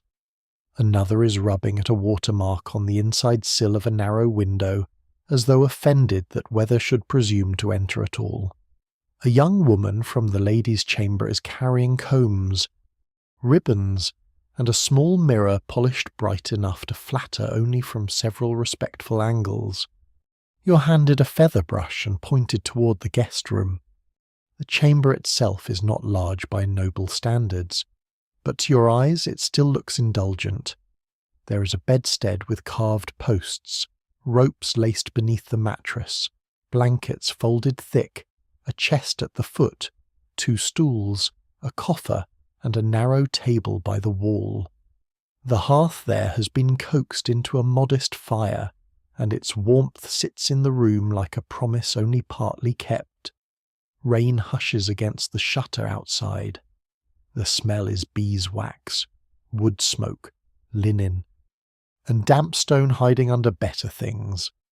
You dust the table, then the chest, then the carved edge of the bed. Dusting in a castle is a conversation with futility. No matter how many cloths pass over wood, the air always keeps a little more ash, lint, powder, soot, or feather to offer back. Still, one must try. Great houses depend on the appearance that decay has been firmly instructed to wait elsewhere. The laundress returns with the blue coverlet, and together you spread it across the bed. It is wool faced with dyed cloth, not luxurious enough for a king perhaps, but rich enough that your hands hesitate before touching it. The blue is deep, river dark, with a trim worn slightly thin at the edges. You smooth it flat while she shakes out the pillows. One of them releases a puff of feather dust into your face, and you turn aside just in time to sneeze into your shoulder rather than the guest's future comfort. A narrow victory, but these are the victories available. As you work, voices pass in the corridor, low and quick. The steward, speaking to the clerk about seating and the possibility of extra men-at-arms if the brother travels with more companions than expected. A maid wondering whether the visiting chaplain is the one rumoured to snore through matins. A page insisting he saw a falcon hood among the brother's effect last year and was nearly bitten for looking too closely. Castles always gather rumour in stairwells. Information like stone as much as echo does. When the chamber is in order, you carry the used dustcloth down toward the linen press and are intercepted on the stair by the old nurse from the upper family rooms. She moves slowly but with absolute possession of the passage, wrapped in brown wool and smelling faintly of milk, fennel, and one of those old remedies that might be either herbal wisdom or domestic sorcery depending on who is telling the story. In one hand she carries a little strip of red thread. "Mind the child's cradle if you pass the west room," she says. "The threads come loose." You nod as if this makes immediate sense, which it almost does. The cradle has a bit of red thread tied to it to ward off envy, elf shot, poor sleep, or the undefined category of things older women do not trust near infants. Some swear the colour itself protects. Some say it is the knot. Some say the true defence is a prayer said while tying it, and others that the prayer only matters if said by someone who has buried a child, and therefore knows what danger is. Those who tell the tale never fully agree, and no one with sense laughs at them in a room where babies sleep. You pass the west room and find the cradle near the hearth, gently rocking from the draught. The child within is not crying, merely making the thoughtful noises of someone deciding whether to become a problem. The loose thread hangs from one rail. You tie it back as best you can, red against the dark wood, and for a moment the room becomes very quiet. Outside the rain taps. Near the bed a beeswax candle stands ready but unlit. A warming pan leans against the wall, its long handle like a weapon designed by a grandmother. Household life at this level is full of objects that are both tender and faintly alarming. Back in the corridor, a pair of maids are polishing the iron latch of the solar door. The solar is warmer than most chambers, not because the sun does such remarkable work in this weather, but because it is better protected and better supplied. The lady and her close circle use it for sewing, reading, receiving select company, and pretending the rest of the castle is not composed mainly of smoke and labour. Today it smells of rush mats, wax, damp wool drying. and something sweet from a little dish of cloves set near the hearth. Cloves, like civility, are more easily found near rank. You are sent in to help straighten stools and bring another log basket from the side stair. While you do, the women working there talk around you in the casual way of those who do not entirely see you, not cruelly, only truly. The lady sister has written, "The roads south are bad. There is word of a priory where a relic has been drawing crowds despite doubts. The guest may stay the night if rain worsens. The green coverlet would indeed have made the room gloomy. One woman says a guest chamber should feel cheerful in bad weather.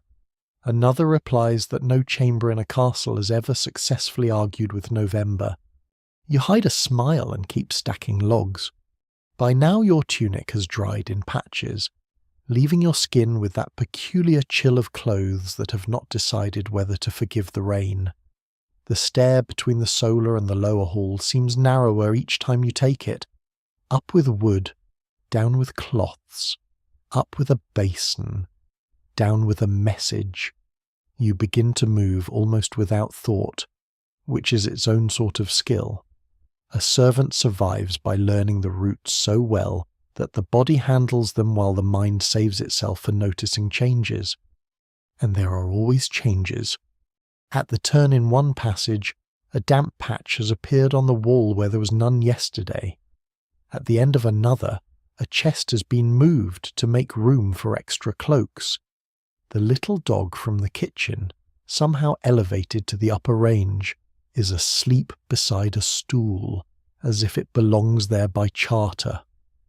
A maid from the chapel passes carrying fresh beeswax candles, and tells you the chaplain wants the side door kept clear in case the guest wishes to pray on arrival. Another servant mutters that if every traveller prayed as much as chaplains hoped, inns would go bankrupt. Near the linen press you meet the same laundress again, now with empty hands and therefore more available for talk. She says the lady's maid claims the visiting brother once brought with him a reliquary so ornate it needed its own servant, though whether this was holiness or vanity no one could say. She says the steward has counted cups twice, which means he is worried. She says one of the younger pages broke a comb and hid the pieces in the rushes like a man trying to bury a murder. Rainy days. She concludes, make fools faster. Then she shoulders past with a look that suggests you are welcome to quote her to history. The castle's hidden ways continue to carry you from task to task, fetching a small chest of napkins from a locked cupboard, holding a door while a maid manoeuvres a brazier through, bringing a stitched cushion to the solar, returning a cracked pitcher to the lower stores, wiping mud from the inside threshold where someone important has already forgotten their own boots were wet. Nothing dramatic happens. That is the point. Service is built less from remarkable events than from constant unnoticed corrections. At one narrow window you pause just long enough to look down into the yard. Rain darkens the stones. A cart stands under cover now, wheel mended or at least pretending to be. A groom leads two horses across the slick ground, their backs draped against wet. Beyond the wall the village roofs blur softly, the watchfire smokes low. Somewhere outside the gate a crow lifts from the road and vanishes into the grey. Then a bell sounds, distant but clear through the rain-muted air. Not the chapel's earliest bell now, nor the slow note of matins already long behind you, but the nearer measure of the day pressing on toward noon. The sound reaches through timber, corridor, and stairwell alike, and all at once the castle seems to gather itself. Guest chamber laid, solar made ready, cradle retied, upper passages brushed and warmed, whisper by whisper, room by room, you have helped prepare the hidden side of welcome. And if the noble guest notices none of it, that too will mean you have done it well. Because this is what life under stone teaches you. There is a castle of halls and banners, and there is another castle of stairs, cupboards, keys, wet thresholds, half-heard talk, red thread, folded linen, and people moving swiftly where no one thinks to look. The first castle receives praise. The second keeps the first from embarrassment. By the time you head back down toward the hall, the rain still ticking at the shutters, you know which one you truly belong to. By the time the noon bells begin to travel across the wet air, exhaustion has settled into you so gently and thoroughly that it almost feels like part of your clothing. Not pain exactly. Not yet. More the steady, dull occupation of the limbs by labour. Your shoulders remember the yoke. Your hands remember broom handles, bucket rope, hot boards, damp cloth, and iron latches. Your knees have started speaking in the quiet language of stairs. Even your face feels used, stung by smoke, cooled by rain, warmed again by hearths, and left with that strange castle fatigue made from doing 20 small things in a row without any one of them being enough to count as the day's true work. And still the day goes on.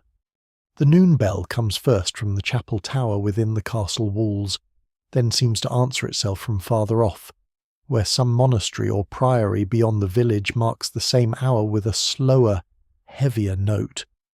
The sounds overlap in the damp light, one near, one distant, and for a moment the whole world seems made of stone, rain, and bronze. Time in this place is always struck from outside your body, never drawn from within it. You may feel hungry, weary, chilled, or ready to sink neatly into the nearest pile of wool and disappear, but the bells declare what hour it is, and your bones are expected to agree. Still, with noon comes one of the castle's small mercies a pause, not a rest of the sort poets would admire. No one is inviting you to recline beneath a tapestry and contemplate your soul, but there is a slowing, a reshuffling, a necessary interval while those above decide whether the expected guest is late or merely grand, and while the kitchen recalculates its ambitions accordingly. In that narrow gap, servants drift where warmth may be found, some toward the kitchen wall, some into passage corners less windy than others, some beside the lower hearth where standing too close suggests laziness, and standing too far suggests poor judgment. You find yourself near a side hearth off the service passage, a place not meant for display, only for survival. The fire there is modest, banked low, its warmth enough to loosen fingers and persuade wet wool to steam faintly. The stones around it have taken on the soft sheen of years of smoke. A bench along the wall holds 3 others already a spit boy rubbing his wrists, a kitchen girl with flour still ghosting her sleeves, and an older porter who seems built entirely from stoicism and damp leather. You lean against the wall rather than risk taking a seat that someone of stronger entitlement might reclaim. A bowl is pressed into your hand. It is not much, but it is everything for a moment pottage again, thickened from the morning, dark with oat and leek, carrying a little onion sweetness and the comfort of heat more than flavour. A heel of coarse bread comes with it, still solid enough to remind you that grain is honest if not always kind. You hold the bowl in both hands first, warming them before eating. That, too, is a kind of meal. The kitchen girl beside you says nothing for a while, only blows across her spoon and stares into the fire with the deep seriousness of the underfed. Then she mutters that the Lord's brother had better arrive soon, or not at all, because the cook has already changed her mind about supper 3 times, and that is never safe for bystanders. The spit boy grunts agreement. The porter says late guests are proof that Satan rides the roads personally. No one argues. You eat slowly enough to fool yourself into thinking the meal is larger. The bread is coarse maslin, rye and wheat together, the kind that sits in the stomach like a practical opinion. The pottage tastes faintly of sage now, thanks to your errand in the rain, and you take a private satisfaction in that. Not pride exactly, but a small anchoring. The castle is enormous, but your morning has altered the taste of this bowl by 1 herb's worth. In places like this, meaning often arrives in pinches. Around you the other servants drift in and out of the hearth corner. A laundress warms her hands just long enough to sigh, and then is gone again with a basket. A page appears, gulps ale as though racing death, and vanishes toward the hall. Someone leaves behind the smell of wet dog and stable air. Somewhere farther down the passage a pan falls, followed by a curse quickly reshaped into a cough before piety can object. The castle never goes silent, even when it slows. On the bench, the older porter reaches into his pouch and produces a tiny sprig tied in thread. It looks like dried rosemary, though battered by use. He rubs it once between finger and thumb before tucking it back away. For the chest, he says when he catches you glancing, and for bad air. Some swear rosemary strengthens memory, wards off illness, and lifts the spirits. Some say it merely smells cleaner than most of life. Both may be true, in a world of damp halls, close quarters, and uncertain medicine. Pleasant scent can masquerade as hope and be none the worse for it. The kitchen girl says her aunt hangs bunches of thyme above the bed whenever someone coughs through the night. The spit boy counters that his mother swore by onions split open and left by the hearth to draw sickness from a room, which sounds suspiciously like giving the illness a better supper than the patient. The porter says an old woman near the market town once sold him a charm of rowan and red thread against fever, and whether it worked or not, he did not die, which is the sort of evidence most folk cures enjoy. Those who tell the tale never fully agree, but everyone here can list some mixture of herbs, prayers, charms, leeches, poultices, saints, smoke, vinegar, and stubbornness that has carried someone through a hard season. In a castle, official remedies come from the physician when he is present, from the chaplain when he feels theological, and from old women almost all the time. You finish the last of the bread and use it to chase the bowl clean. No crumb worth keeping is wasted. Around the lower households, meals are not occasions, they are repairs. Outside, rain continues to soften the world. You can hear it at the shutters and in the gutters, a steady small tapping that turns the passage dimmer than noon ought to be. The bell's echo has faded, but the hour it announced lingers in the slower movement of bodies, the slight deepening of weariness, the way people speak now with less morning sharpness and more afternoon gravity. The spit boy stretches his legs toward the fire and winces. My calves feel like hammered rope. The porter replies, "Then you are still lucky. Hammered rope is useful." That is the sort of joke servants permit themselves, dry, thin, and just enough to keep the day from closing over completely. You are sent for before long, but not immediately, and that makes the pause feel almost luxurious. A second bowl is carried past toward the guardroom. A little weak ale appears in a shared wooden cup and makes the rounds in brief respectful sips.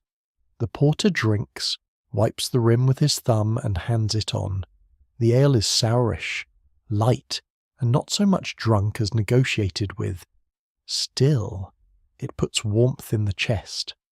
A servant's midday comfort often comes measured in things that would disappoint a richer imagination. At the far end of the passage, a maid from the upper room stops only long enough to warm her fingers and report that the guest chamber is ready.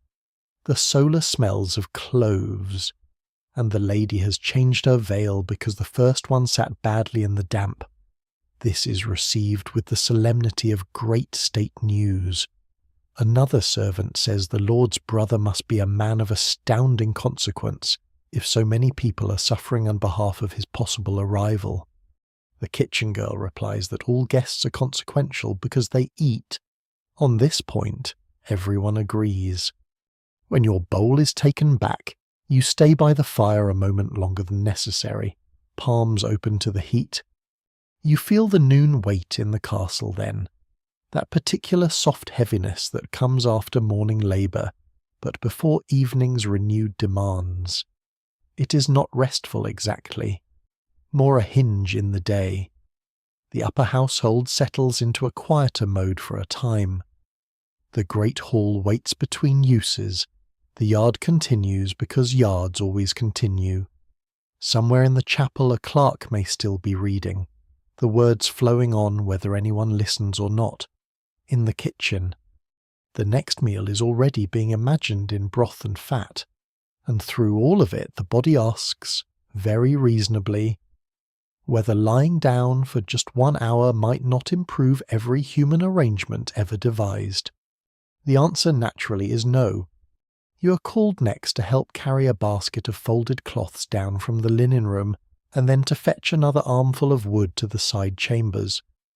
The pause ends not with drama, but with instructions, which is how most things end here.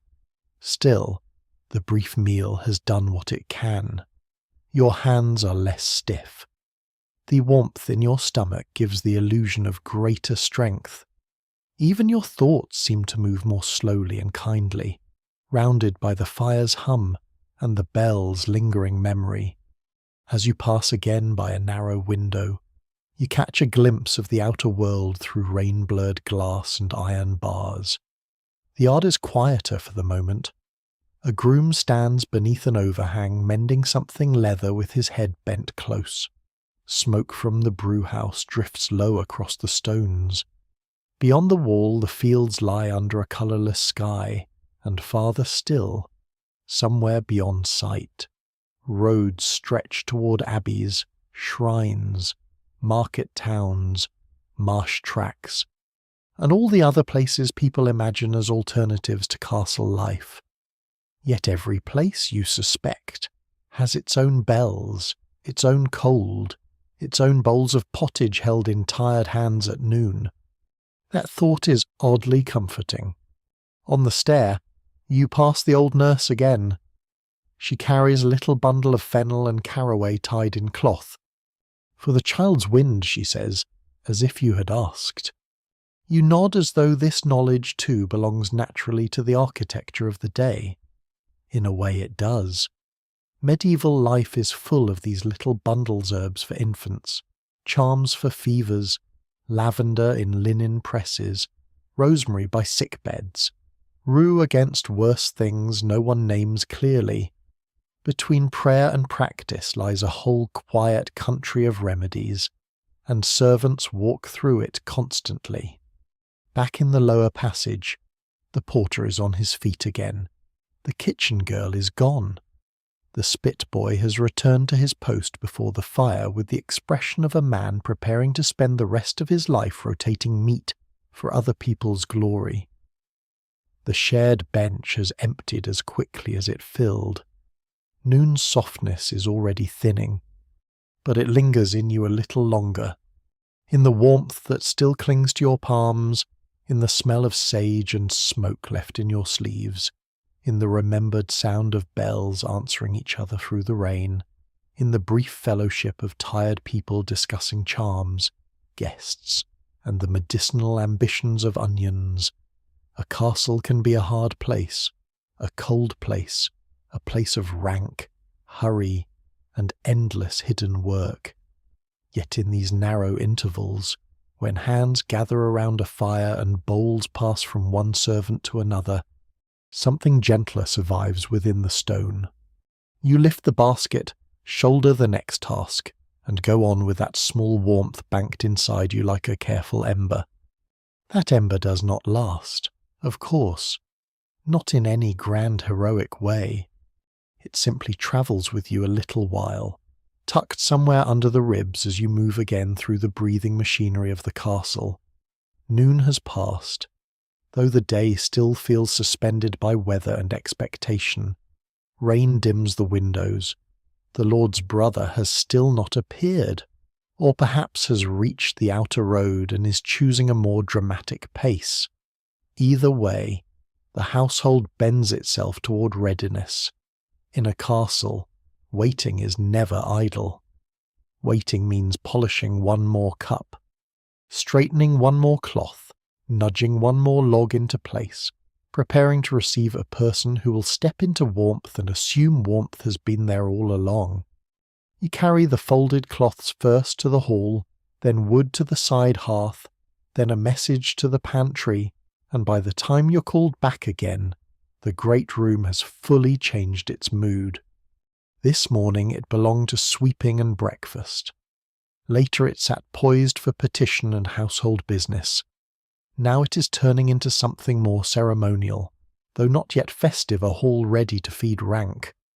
The lower benches remain in order, but the eye is drawn upward now to the high table on the dais, where the cloth lies smoother, the cups brighter, the salt cellar set out with an almost devotional care. Light from the tall windows falls pale and silvery over the boards. The hearth at the centre burns with steadier confidence.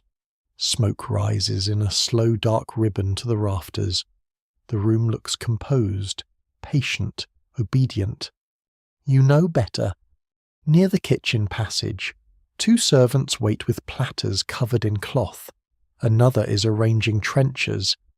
The clerk has withdrawn with his parchments, leaving behind only the faint smell of ink. The steward crosses and recrosses the hall with the clipped pace of a man whose soul is ringed with keys. On the lower side, household officers begin to gather by degree, a man-at-arms with rain drying on his sleeves, the butler with a face grave enough for ale, a chaplain smoothing his cuff as though holiness begins at the wrist, and you are placed not among them, but along the edges, where service stands. That is the lesson of the noble meal. You come close enough to see everything and belong to none of it. The cook's people begin to send up the first dishes, nothing extravagant yet, but enough to mark the household's place loaves finer than those you handle for the lower board. A small dish of butter, cheese cut more carefully than necessity demands, hot pottage thickened and seasoned with the sage you fetched, a platter of onions softened in fat, a little smoked fish dressed as if its humble origins might be negotiated by arrangement. You take your place among the others, receiving, carrying, setting and withdrawing. When the Lord enters, the room alters again by some trick of custom and expectation. He's not louder than anyone else. He need not be. His fur-lined cloak carries damp from the day, his boots only a little less muddy than other men's, and yet all the space around him seems to realign. He mounts the dais, speaks briefly with the steward, glances toward the doors as if calculating the absence of his brother, then sits. Those below settle in answer, even now. It is hard to tell whether power is a thing in a person or simply a habit everyone else agrees to maintain around him. You stand with a pitcher near the side, eyes lowered often enough to appear proper, raised often enough to avoid disaster. At first the meal moves quietly. Bread is passed. Bowls are set down. The chaplain murmurs a blessing with the efficient rhythm of a man aware that food cools faster than theology. Wooden cups and pewter alike begin their work. The Lord tears bread with a hand that wears authority more naturally than rings. One of the household officers leans in to report something low-voiced, perhaps about the road, perhaps about the guest still absent, perhaps about a tenant complaint that cannot wait simply because the broth is hot. You serve where instructed. This is a life lived in fragments of movement. Step forward, lower the bowl, withdraw, refill the cup, shift the platter, wipe the spill no one is meant to notice, hold the cloth, lift the cover, step back. The upper meal is built from tiny disciplines. and any one mistake becomes visible at once because everything else is designed not to be. A servant's success at table is measured by how little memory he leaves behind. Yet from so near, you see things few songs bother with. You see how even noble hunger is still hunger. The Lord's chaplain, grave and thin, reaches for butter with more urgency than prayer had suggested. One officer sops his pottage thoroughly with bread despite the finer company, proving that appetite does not always read the room. The butler, when he thinks no one of greater rank is watching, drinks a quick mouthful with the expression of a man restoring his faith in the world. One elderly guest dabs his beard after every few bites with such solemn regularity it begins to seem ceremonial. High table manners exist, certainly, but they are forever negotiating with human mouths. A page nearly commits a catastrophe with a cup. He catches the edge of the cloth while reaching too quickly, and the vessel rocks in a manner that stops 3 hearts and 1 prayer. You're close enough to steady it before the ale spills. The page goes pale as curd. You keep your face composed, because triumph is as dangerous as failure in rooms like this. The steward notices, naturally, and gives you one brief look that means he saw and approves but will never make the error of saying so aloud. This is almost better than praise, which can attract expectation. Rain taps steadily at the shutters beyond the windows. The weather has turned the hall inward, making the fire seem warmer and the candles once lit, sweeter against the grey. The beeswax at the high table gives off that faint, clean honey scent that tallow can never imitate. Below, lesser lights smoke a little more. Rank again announces itself in the quality of flame. The expected brother still does not arrive. At intervals the Lord glances toward the hall door. A servant is sent quietly to the gatehouse and returns with wet hem and no useful miracle. Roads are poor, horses slow. The outer track is all churn and puddle below the hill. Perhaps he's taken shelter at the priory. Perhaps he comes with fewer men and less noise than expected. Some swear travellers are always delayed by weather. Some swear delay is the chosen weapon of relative with property questions. Those who tell the tale never fully agree, but everyone in the hall feels the shape of waiting. And still the meal goes on. You refill cups, carry away emptied bowls, set down a dish of cheese, bring mustard in a small pot for one of the officers who likes his meals to bite back. A platter of smoked fish passes through your hands, and the smell of it, rich and salt-laden, stays in your sleeves. A trencher comes back soaked in gravy and half-eaten, destined perhaps for a lesser table or a dog with rising social fortunes. Nothing here is entirely separate. The high board consumes first, but the traces of that meal descend through the household like weather. Standing there, just beyond the circle of ease, you begin to understand the table as clearly as you understand the hall itself. It is not simply a place to eat. It is where rank becomes visible through habit. Who receives the whitest bread? Who is served first? Who speaks without asking? Who waits? Who carves? Who is close enough to the Lord to lean and murmur? Who must remain standing, silent, attentive, and useful? The food matters. Yes, the hunger matters, but the arrangement matters just as much. The chaplain says something mildly amusing about the roads turning every Christian journey into a penance, and the Lord gives one short laugh.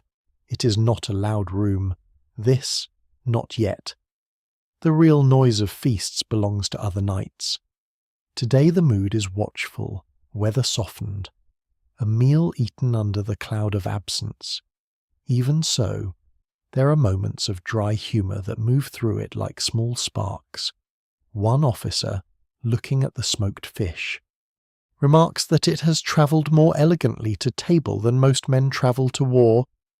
Another replies that the fish at least had the decency to arrive on time. You lower your head to hide the smile. More dishes come. A small roast from the kitchen, not grand enough for feast day but rich enough for rank. Onions glazed dark.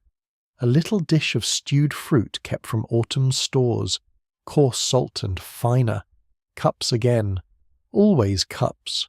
You begin to know, by posture alone, who is about to reach, who needs bread, who will ask for more ale before the request is voiced. Service at table is a study in anticipation. If you're fast enough, people imagine the castle itself is thoughtful. At the lower side of the room, the household attendants eat in their own turns, less ceremoniously and at greater speed. One bench of men-at-arms has already reduced a basket of bread to a theological question. A servant girl with a tray pauses only long enough to swallow 2 bites standing near the pillar before vanishing again. You realize that from the dais, perhaps, all of this would blur into motion. From where you stand, motion is the entire truth. Then at last comes a stir from the door. Not the grand entrance the morning prepared for, but a wet and apologetic arrival, 2 retainers first, cloaks darkened by rain, then the Lord's brother himself, travel-stained, boots muddy to the ankle, beard damp, expression halfway between relief and irritation. The whole hall shifts, not wildly. No one cries out, but you feel the air change as surely as if a shutter had opened. The steward moves at once. A servant takes the visitor's cloak. Another hurries to bring a basin. The butler signals for fresh ale. The lord rises only partly and greets him with the practised warmth reserved for kin who bring both affection and inconvenience.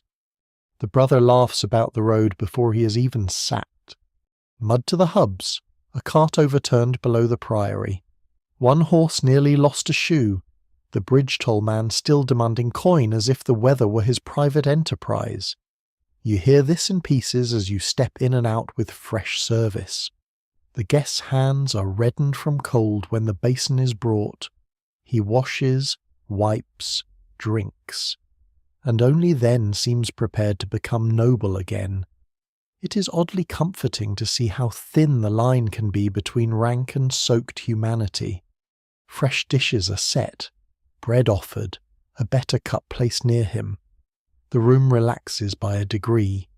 Now the meal becomes a meal properly shared rather than one half suspended by expectation.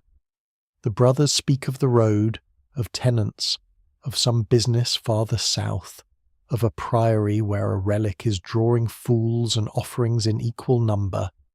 One says it is a saint's finger. The other says if so, the saint had an unusually sheep-like hand. The chaplain looks pained. The officers look entertained. You keep moving. By now your feet ache from stillness more than from walking. Standing at table demands a different patience than hauling water. Your shoulders stay square. Your face stays composed. Your attention fans outward to every bowl, cup, hand, glance, and near spill. Yet there is also a strange privilege in being here at the edge of ceremony, close enough to see the truth under it. Not that nobles are monsters or miracles, only that they are people made larger by arrangement. They eat when hungry, laugh when relieved, complain of mud, reach for salt, prefer certain dishes, grow impatient when delayed, and relax once the rain-soaked guest is finally seated. The table teaches you this quietly. Power may sit higher, but it still asks for bread. When at last the meal begins to ease toward its close, trenches are sodden, cups lighter, candles shorter, and the hall warmed through with food, fire, and company. Outside the rain still murmurs.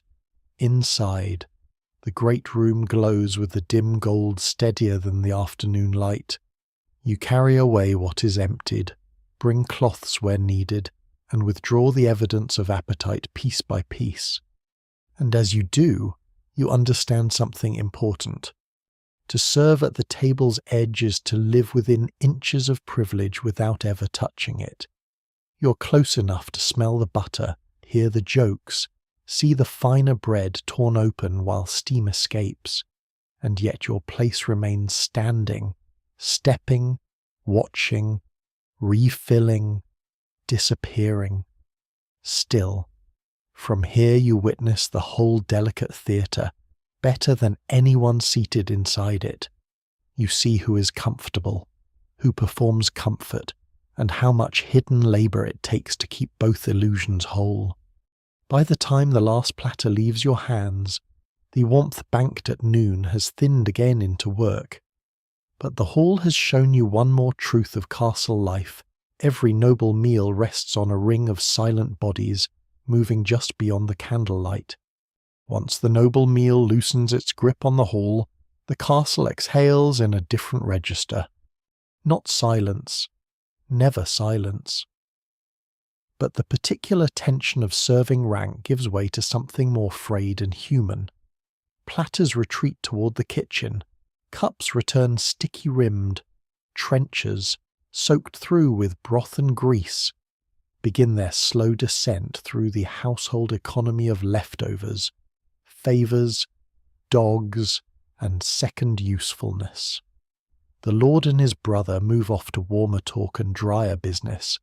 The steward still prowls, naturally, because men like him would inspect paradise for crumbs.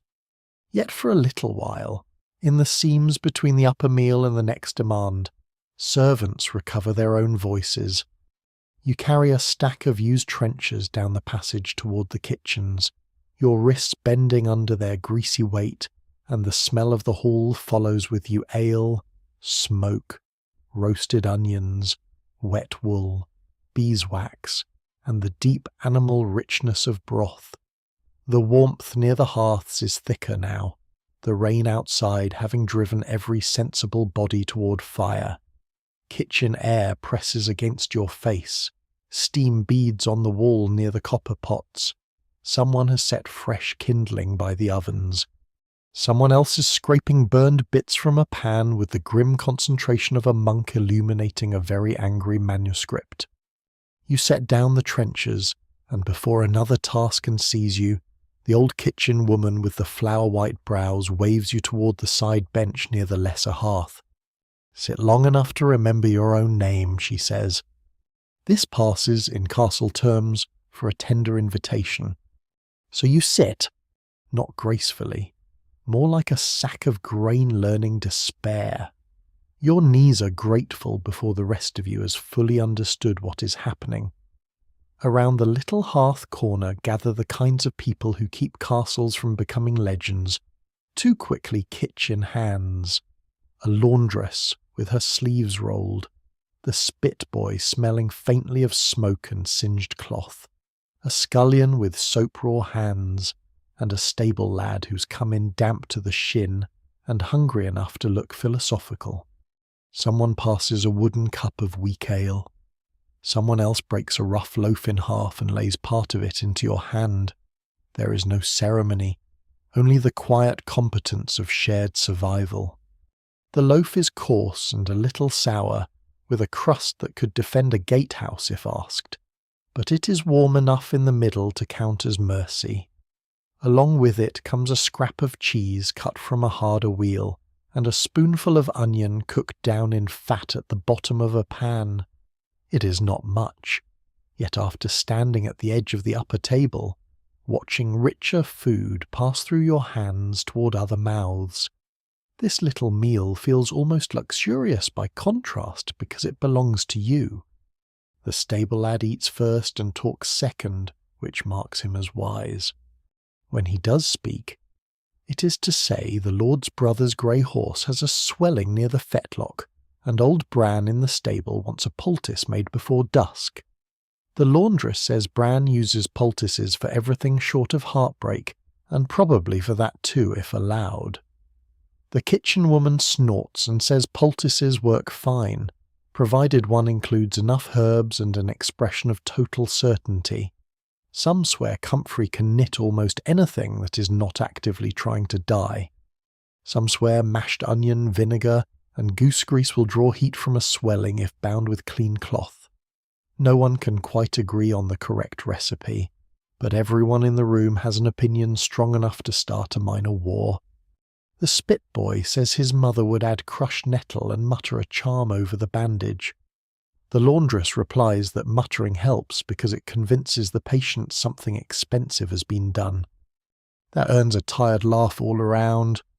You lean back against the wall for a moment, bowl balanced in both hands as someone ladles you a little more pottage from a smaller pot meant for the lower household. This one is thinner than the midday bowl, but richer with onion and sage, and carries one blessed scrap of salted pork no bigger than a thumb joint. You eat it slowly enough to pretend there are 3. Around the hearth, stories begin the way they always do when labour slackens by a thread, and weather keeps the world pressed close. Not grand stories, not minstrels' tales, the useful kind. The kind about what to do when a child wakes screaming 3 nights in a row, when a horse refuses oats, when a cough lingers in a damp chamber, when a man gets a swelling under the jaw and insists it is nothing while looking exactly like plague in a bad temper. The laundress says her grandmother used to tie garlic and vervain above the bed of any child thought touched by bad air. The stable lad insists old Bran keeps a little saint's token pinned inside the stable door, and swears the horses settle better when it hangs straight. The kitchen woman says that in her village, if milk turned too quickly or bread collapsed twice in a week, people blamed witches first and weather second, which seems to you a little unfair to weather, though perhaps weather has broader shoulders. Those who tell the tale never fully agree, and still the remedies persist. There are leeches, of course, whenever someone wishes to look impressively medical. There are herbs drying from the beams, thyme, sage, fennel, rue, mint. There are plasters made from mustard, ale, honey, or ash. There are pilgrim badges worn for luck, saints invoked for teeth, fever, childbirth, and beasts. There are charms whispered under the breath and bits of red thread tied where reason grows thin. Medieval life does not separate medicine, prayer, and habit nearly as neatly as later people like to imagine. If a thing has ever helped once, or might help, or comforted someone while helping failed to arrive, it stays. The scullion beside you shows a burn on his wrist from a splashing pot and says old Nan in the village would smear it with goose fat and ground plantain. The spit boy says spit is better. The laundress tells him if his own spit cured everything, he would be a bishop by now. Another small laugh rises, then thins into the warm air. It is curious how gentle the laughter sounds in these rooms. Not loud, not careless, just enough to keep the walls from closing in too tightly. Outside, the rain has softened rather than stopped. You can hear it in the yard gutters and on the kitchen roof, a fine, steady hiss. Dusk is still some way off, but the weather darkens the afternoon early, and the fire becomes the truest thing in the room. Light slides over faces made ordinary by fatigue, flour on sleeves, damp at the hems, smoke caught in hair, hands reddened by hot water, cold wind, and coarse soap. If a noble glanced in now, he might see only servants at rest. From where you sit, you see something else, the little fellowship that forms when no one is pretending comfort comes naturally. The old kitchen woman reaches beneath the bench and produces a tiny linen sachet tied with string. For the brother's horse, she says, handing it to the stable lad. Comfrey, sage, and a bit of salt. Don't let Bran waste it by praying over it too long. The stable lad tucks it carefully into his belt. Then the laundress remembers, as if in passing, that the Lord's brother's man brought word of a shrine farther south where pilgrims leave wax limbs for cures, a wax foot for a limp, a wax hand for a stiff joint, a wax eye if hope has outrun realism. Some swear the shrine has worked wonders. Some swear it mostly works for the wax seller. Even now, it is hard to tell whether faith cures bodies, empties purses, or simply gives pain a place to go for a while.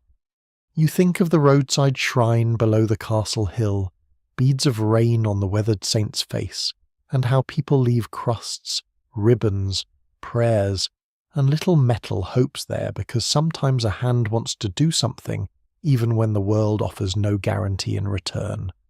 The talk drifts then, as it always does, from remedies to people. Who among the upper household has a cough and refuses to cover it? Which page broke a comb and tried to hide the pieces in the rushes? Whether the chaplain from the brother's retinue snores louder than the regular one? Whether the Lord's brother is kinder than he looks or merely wetter? The kitchen woman says men returned from bad roads always seem kinder for 1 hour, then remember their rank as soon as their boots dry. This also earns agreement. You finish the last of your pottage and scrape the bowl clean with bread. This simple act settles you, not because it fills every hollow, but because it reminds you that within the endless machinery of the castle, there are these small places where effort stops being invisible to itself. Here, no one needs to pretend the day is easy. No one talks about banners or lineage. They talk about burns, swollen horses, red thread, coughs, leeches, and whether onions are medicinal or merely persistent. And in its own way, this is a form of knowledge as real as anything written in the clerk's careful hand. At length the pause thins, always does. A boy appears at the doorway asking for a cloth, then for another, then for someone to bring hot water to the upper passage. The stable lad stands and heads back toward Bran and the swollen fetlock. The laundress rises with a groan so old and theatrical it might be hereditary. The spit boy is reclaimed by the turning of meat and his own sorrows. The old kitchen woman claps her floury hands once and says, with merciless fairness, that sitting has not peeled the onions. So you stand too. Your legs complain, your shoulders remember themselves. The little warmth of shared food and shared talk remains, but only as an ember again, banked low beneath the next task. You set the bowl aside, wipe your hands on your tunic, and move back toward the kitchen table where onions wait, where broth trembles in its pot, where smoke curls toward soot-dark beams, and where life in the castle goes on being held together by people who know exactly which herb to steep, which charm to tie, which joke to make and which pain to ignore until evening. The hall above may glitter with cups and candles, but down here by the lesser hearth, in the smell of sage and wet wool and onion fat, you have seen the castle's deeper remedy, tired people keeping one another going. The castle's deeper remedy may be fellowship, but fellowship does not mend a yard full of rain. No sooner have you stood from the lesser hearth than the weather claims you again. A kitchen boy rushes in with wet hair plastered to his forehead and says the outer yard is in a state, which in castle language covers everything from a puddle near the brew house to the collapse of civilization.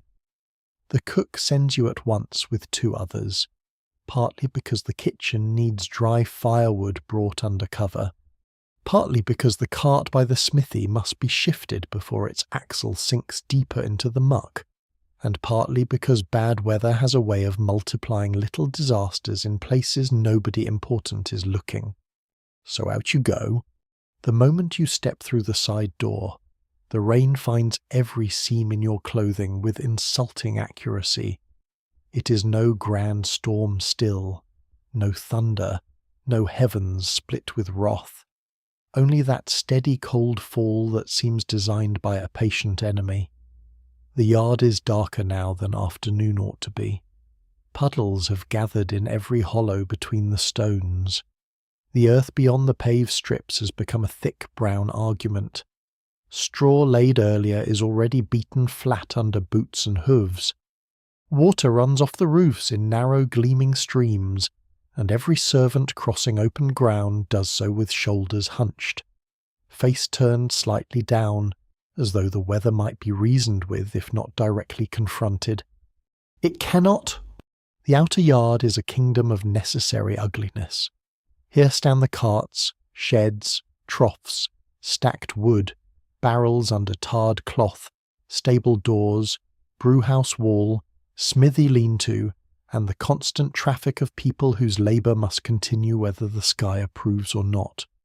The polished hall above may glow with candlelight and dry conversation, but out here soaked wool clings to backs, wheels sink, animals stamp, and every object seems to acquire twice its normal weight. You make first for the wood stack near the kitchen wall. A tarp of rough canvas has slipped partly loose, and the top row of split logs is taking water. Already a groom is there, cursing softly as he drags the cover back into place. You join him, fingers slipping on the wet edge, and together you haul it down over the stack while another servant wedges stones along the hem. Rain drums on the stretched cloth at once. Beneath it the logs smell sharp and green, some better seasoned than others. Firewood is never just wood in a castle. It is warmth. Cooking, drying, light and morale. A damp log can sour a whole evening. When the cover is secure, you begin carrying armfuls of the driest pieces inside to the passage store. Each load is awkward, bark biting your forearms, droplets running from your sleeves to your wrists. By the third trip your boots are coated in mud thick enough to qualify as additional footwear. The kitchen threshold has become a small bog despite the matting laid there. A maid with more authority than sympathy orders extra rushes thrown down to catch the worst of it. They darken at once. From the stable comes a commotion that means either a horse has objected to treatment or a man has deserved it. You're sent that way next with a bucket of hot water and a strip of cloth. Inside the stable the smell is stronger now, warm and close after the wet yard. All hay, horse, leather, steam, dung, and damp wool. Rain rattles on the roof. A grey gelding stamps in the cross ties while old Bran kneels by the swollen fetlock the stable lad mentioned earlier. The little sachet from the kitchen has already been opened, and the air near the leg smells of bruised herbs and hot vinegar. Hold his head if he turns, Bran tells you. You do. The horse's neck is warm under your hand, its skin twitching at flies that do not exist in this weather, but are remembered anyway. It rolls one eye back toward you, full of ancient skepticism. Bran binds the warm poultice around the swelling with movements so practised they seem almost liturgical. The stable lad mutters that the grey stepped badly on the road below the priory. Bran mutters that roads are proof the world was never meant to be comfortable. Some swear speaking calmly to an injured horse helps more than any salve. Some swear the creature only hears tone and not words. Bran speaks to the gelding as though to an irritable uncle, low and steady, and whether by herb or voice or resignation, the animal settles. Even now, it is hard to tell where treatment ends and companionship begins. When the bandage is tied, Bran straightens with a grunt and asks you to fetch more dry straw. Of course there is less of that than anyone would prefer. Rainy days reveal at once which stores were covered well and which were covered by people who trusted hope too much. You haul a fresh bundle from the loft, bits catching in your collar, and spread it in the stall while the grey watches with all the solemnity of a magistrate reviewing public works. Back in the yard, the broken cart has become the next emergency. The wheel that was mended earlier is holding, but the ground beneath one side has softened so badly that the whole cart lists toward the drain channel. 2 men are already heaving at it while the wheelwright's apprentice pushes chocks under the rim. You're waved over without preamble. There is no elegant way to move a loaded cart in rain. There is only leverage, swearing, slipping, and the possibility of humiliation. You put your shoulder to the sideboard and push when the others push. Mud sucks at your boots. The cart groans. Water runs off the canvas cover over the load and down the back of your neck, a sensation both cold and personal. For one miserable instant nothing happens. Then the wheel rises half a finger's breadth. The apprentice jams the block deeper, and the whole thing lurches onto firmer ground with a sound like a beast reluctantly sitting down. One of the men nearly falls backward into a puddle and preserves his dignity only by sacrificing his sleeve. A tiny cheer would be too grand for the occasion, so everyone merely breathes as though annoyed to still be alive. The load proves to be sacks of oats and 2 small casks that were meant for the lower store before the rain turned everything into a trial sent by heaven. Now they must be taken in at once. That means more lifting, more trudging, more doors opened and shut against the weather. You and the others carry the sacks one by one across slick ground to the store entrance, where the under-steward appears with his keys and the expression of a man who suspects the rain is stealing inventory out of spite.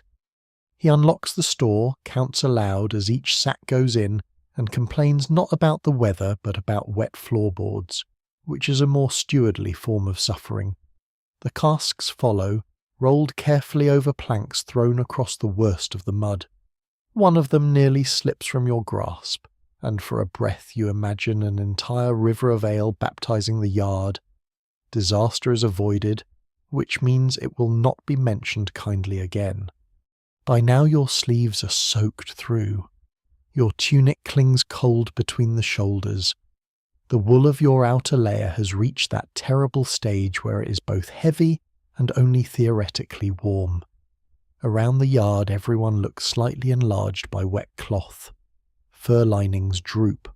Hoods darken. Steam lifts where bodies come near warmth. Even the dog, who had once seemed professionally unconcerned by conditions, now slinks under a cart with the betrayed look of a saint denied a shrine. At the brewhouse door, a woman calls for help moving barrels farther from the seep coming under the threshold. You go, because naturally you do. Inside, the air is sour, warm, and comforting in a rough way, full of malt, yeast, damp timber, and the deep living smell of fermentation. The floor is slick. One small stream of water has indeed found its way under the door. Together you and another servant shift 3 smaller barrels onto blocks, while the brewer's wife mutters darkly about roof edges, gutters, and men who claim they fix things in summer. Medieval buildings rely heavily on the annual hope that last season's repairs will outlive memory. On the way back out, she presses into your hand a mouthful of warm weak ale from a ladle. It tastes faintly sweet, cloudy, and alive. Not fine, but welcome. A rainy afternoon improves almost any drink. The yard continues to change under the weather. A flock of hens, deeply offended by existence, bunches under an overhang near the bakehouse.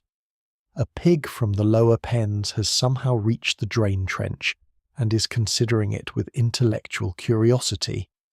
A boy runs across carrying a basket of coal and slides so magnificently in the mud that even he laughs once he's upright again.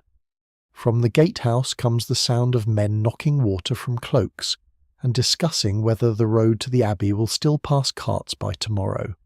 Some swear another full night of rain will make the lower ford impossible.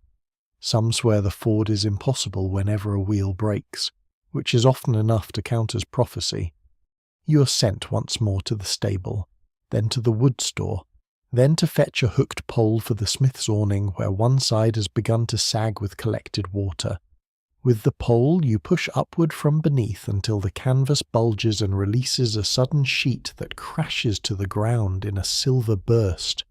The smith, who's been pretending he meant to do exactly that, nods as if you have merely assisted his plan. You accept this arrangement because arguing in the rain is colder than silence. Time becomes strangely blurred in the yard. Without clear sunlight, the afternoon seems to hover in one long grey hour made of hauling, steady wetness, and the slap of muddy boots. Yet the castle does not pause. Fires must still be fed, stores still guarded, animals still watered and rubbed down, wheels still checked, wool still dried where possible, messages still carried between gatehouse, hall, kitchens, and stables. A castle may look to outsiders like stone resisting the weather. In truth, it survives because people keep running out into the weather to correct whatever the rain has done this minute. At some point, you find yourself beneath the gate arch, sheltered for the first time in what feels like half a lifetime, holding a coil of rope and looking out through the open leaves toward the road below. Rain blurs the track into a brown ribbon. The village roofs huddle dark and slick. A wayside cart crawls along the lower bend like an insect burdened by the world. The watchfire gives off more smoke than flame. Beside you, a guard wrings water from the end of his cloak and says that wet weather makes every man smell like an unwashed sheep. This is not elegant wisdom, but it is difficult to refute. You laugh, quietly, and the sound surprises you. It slips out almost on its own, thin but real. The guard looks pleased enough with himself to continue. Mind you, some smell that way dry too. Then you're called again, and the small shelter is over. By the time the rain begins at last to weaken, not stop but soften into a finer mist, the yard wears the look of a battlefield fought entirely between water and labour. The carts are steadier, the wood is covered, the barrels moved, the horse bandaged, the awning emptied, the oats safe, the hens still offended. Every problem solved only until the next weather. Yet that is what castle work always is, not permanence, only successful delay. And as you trudge back toward the kitchen passage with mud to the ankle, wet wool heavy on your back, and the smell of horse, ale, and rain stitched into your sleeves, you understand the outer yard more clearly than ever. This is the place where the castle proves whether it truly lives. Not in the hall, where things are arranged. Out here, where things keep going wrong and are set right again before anyone important has time to notice. By the time you come in from the yard, the castle has begun its slow turn toward evening, and everything inside seems touched with a different kind of urgency. Not the sharp, cold haste of morning, when work springs up ahead of the dawn. Not the muddled, rain-soaked insistence of the outer yard, where each problem arrives in wet boots and asks to be solved before it sinks. Evening urgency is softer to look at and no less demanding. It glows. It smells of wood smoke, wax, broth thickening again, and damp wool hung too near the fire in hopes of redemption. It asks for warmth, light, arrangement, and the small illusions that make stone seem almost hospitable after dark. You enter through the kitchen passage with mud at your hems and rain still clinging to your sleeves. At once the heat hits you, almost painfully kind. It wakes every chilled place in your body just enough to make you aware of how cold you'd become. A kitchen maid gives your shoulder a look that says you're about to drip on something important. The cook gives you a better look, which says that if you drip on something important, she will personally ensure your memory remains educational.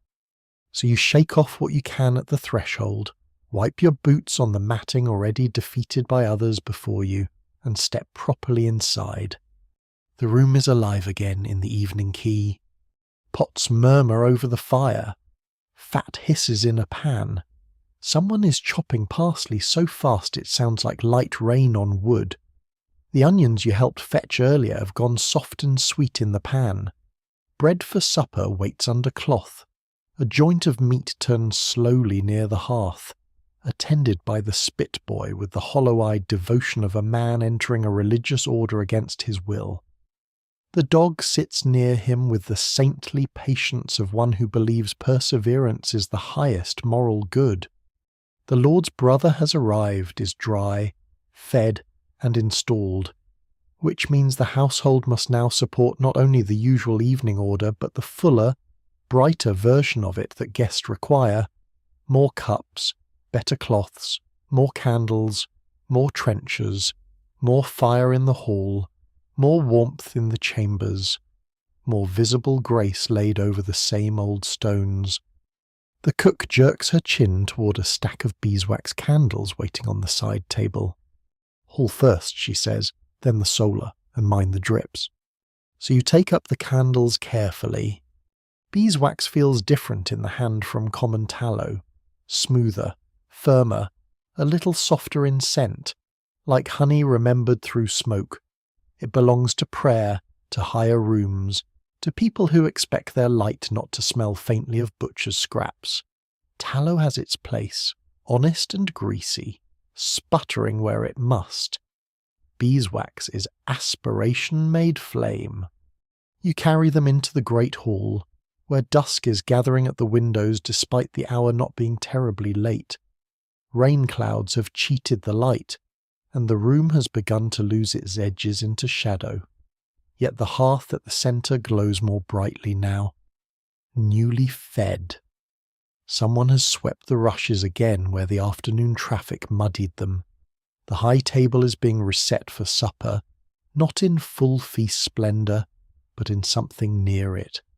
Cloth straightened, salt in place, cups aligned, stools adjusted. A visiting brother, however mud-stained his arrival, still adds ceremony to the evening. You move from sconce to sconce with the taper, waking the room by degrees. One candle takes, then another. Warm gold blooms against the darkening walls. The tapestries stir into life again.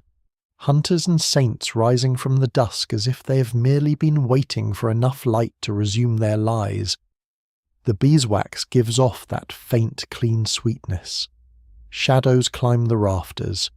A polished cup catches flame and throws it back in a little trembling crescent. A room that by daylight seems all labour and stone becomes by candlelight almost a promise. Almost? You know too much now to believe entirely in evening magic. You know how many hands fetched the wood, trimmed the wicks, wiped the boards, polished the pewter, shook the rushes, and scraped the pans. Still, you cannot deny that the transformation is real. A castle at dusk is part theatre, part shelter, part trap for cold kept barely at bay by human persistence. At the lower end of the hall, another servant is setting out trenchers while a page counts cups under his breath, as though numbers themselves might protect him from mistakes. You pass close enough to see his lips moving. 1, 2, 3, 4, 5. The same boy who nearly spilled ale at noon now approaches each vessel with the devotion of a monk copying scripture in a room full of cats. Experience is a stern teacher, but efficient. From the doorway, the steward watches all of this with the air of a man who suspects Twilight is personally responsible for disorder. He says nothing to you, which in itself feels like a successful offering to the gods. Once the hall candles are lit, you carry the rest up toward the solar. The stair is dimmer now, the narrow windows giving only a bruised grey light through the rain-thinned evening. In the passage above, the walls seem to hold the day's accumulated smells: more closely damp cloth, warmed wood, lavender from the linen press, old stone, and the faint spice of cloves still smouldering near the solar hearth. The upper rooms always seem less honest than the lower ones, but not less tired. Comfort. You are learning. Demands constant maintenance from everyone except the comforted. The solar door stands partly open. Inside, the lady and one or two companions sit with embroidery in their laps, the guest's arrival having shifted conversation into that polished mode where every topic is both harmless and strategic. A small brazier glows near the wall. The fire is brighter than before. Damp cloaks hang in the antechamber. One woman's veil has indeed been changed. Another's is now being adjusted by hands other than her own. Evening draws rank into softer postures, but it does not remove rank. You light the candles there one by one under the maid's direction, careful not to drip wax onto the better table. The flames bring out blue in the coverlet, gold in the carved chest, red in the stitched cushion at the bench. The room warms without truly becoming warm. Castles are excellent at looking sheltered and less decisive at actually being so. As you turn to leave, you hear the women speaking of the road, of the guest's bad passage through the rain, of a priory farther south where pilgrims have lately gathered around a relic set in silver. One says the brother has seen it, another says he doubts it. A third replies that doubt has never yet kept pilgrims from buying badges. There's a little laugh, polite, low, civilized. Even now, it is hard to tell whether relics matter more for healing, hope, or trade, though all three seem to travel together often enough.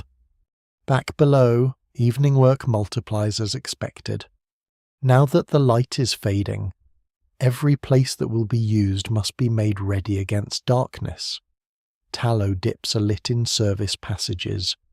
Rushlights are stuck where someone may need to pass. A lantern is brought toward the gate stair. Extra wood is carried into the hall. A warming pan is fetched for one upper chamber, its lid filled with coals, so sheets may be made less hostile before a guest crawls beneath them. The old nurse passes with a pot of warmed milk scented faintly with fennel. Perhaps for the child, perhaps for someone grown who insists on pretending it is medicinal. In medieval life, comfort often travels disguised as remedy. You're handed a bundle of clean trenchers and told to lay the lower tables again. So you do, moving down the hall's length while the fire settles and the candles steady. Evening makes the room feel both larger and more intimate. Beyond the pool of light near the dais, the farther beams and corners sink into shadow. Voices seem warmer in the dimness. Even footsteps change, softened by rushes and by the hour. Soon people will gather again, lord, brother, officers, chaplain, a few select attendants, perhaps some lesser household men lower down. Supper is never merely supper. It is the last formal warmth before the castle yields to night. Near the hearth, the dog has returned and sits exactly where it may hope for fortune without being kicked for optimism. One ear lifts when you pass. It recognizes, perhaps, that you are statistically more likely than most to drop something edible. From the kitchen comes a procession of smells that would make a saint reconsider earthly attachment. Roasted meat, onion and sage, thickening broth, bread reheated, mustard sharp enough to wake the dead if the chaplain has left any nearby. The cook commands the room with increasing intensity as dusk deepens. Evening meals require coordination, especially with a guest present, and the whole kitchen now moves like a flock under pressure. Each person angling around the others in familiar patterns of near collision and mutual accusation. You help carry in the first platters, then return for more. A servant's supper, if it comes, will come later and standing, but for now you live by the smells of other people's dining. The roast glistens under its own juices. A dish of peas and onions steams beside it. Cheese waits in a board with dried fruit from store. The better loaves sit under cloth, their crusts pale and fine. You set them down, withdraw, return with cups, withdraw again. The hall receives each object as though it had grown naturally from the candlelight, and yet beneath that calm appearance the work only thickens. Someone must trim a wick that gutters too long. Someone must wipe a spill before it marks the cloth. Someone must take the guest's damp gloves from too near the fire before they scorch. Someone must carry fresh embers to the chamber where the warming pan has gone cold too quickly. Someone must bring more ale to the buttery hatch. Someone must fetch a folded blanket to the Lord's brother, who laughs that bad roads have made him old in the knees. Some swear travel in rain settles permanently into a man's bones. Some swear men say this only when they want more cushions. Having seen the roads, you're willing to grant both possibilities. At last, in a narrow interval between carrying and returning, you stand beside a side pillar in the hall and look at the whole thing. Torchlight and candlelight now hold the room where daylight failed. Fire breathes at the centre. The high table glows. Pewter catches flame. Fur collars and dark wool sleeves gather gold at the edges. The brothers speak more easily now. Road miseries softened by warmth and drink. The chaplain bends over his bowl with professional sincerity. The steward still notices everything and enjoys almost none of it. Below, the lower household eats more quickly, more plainly.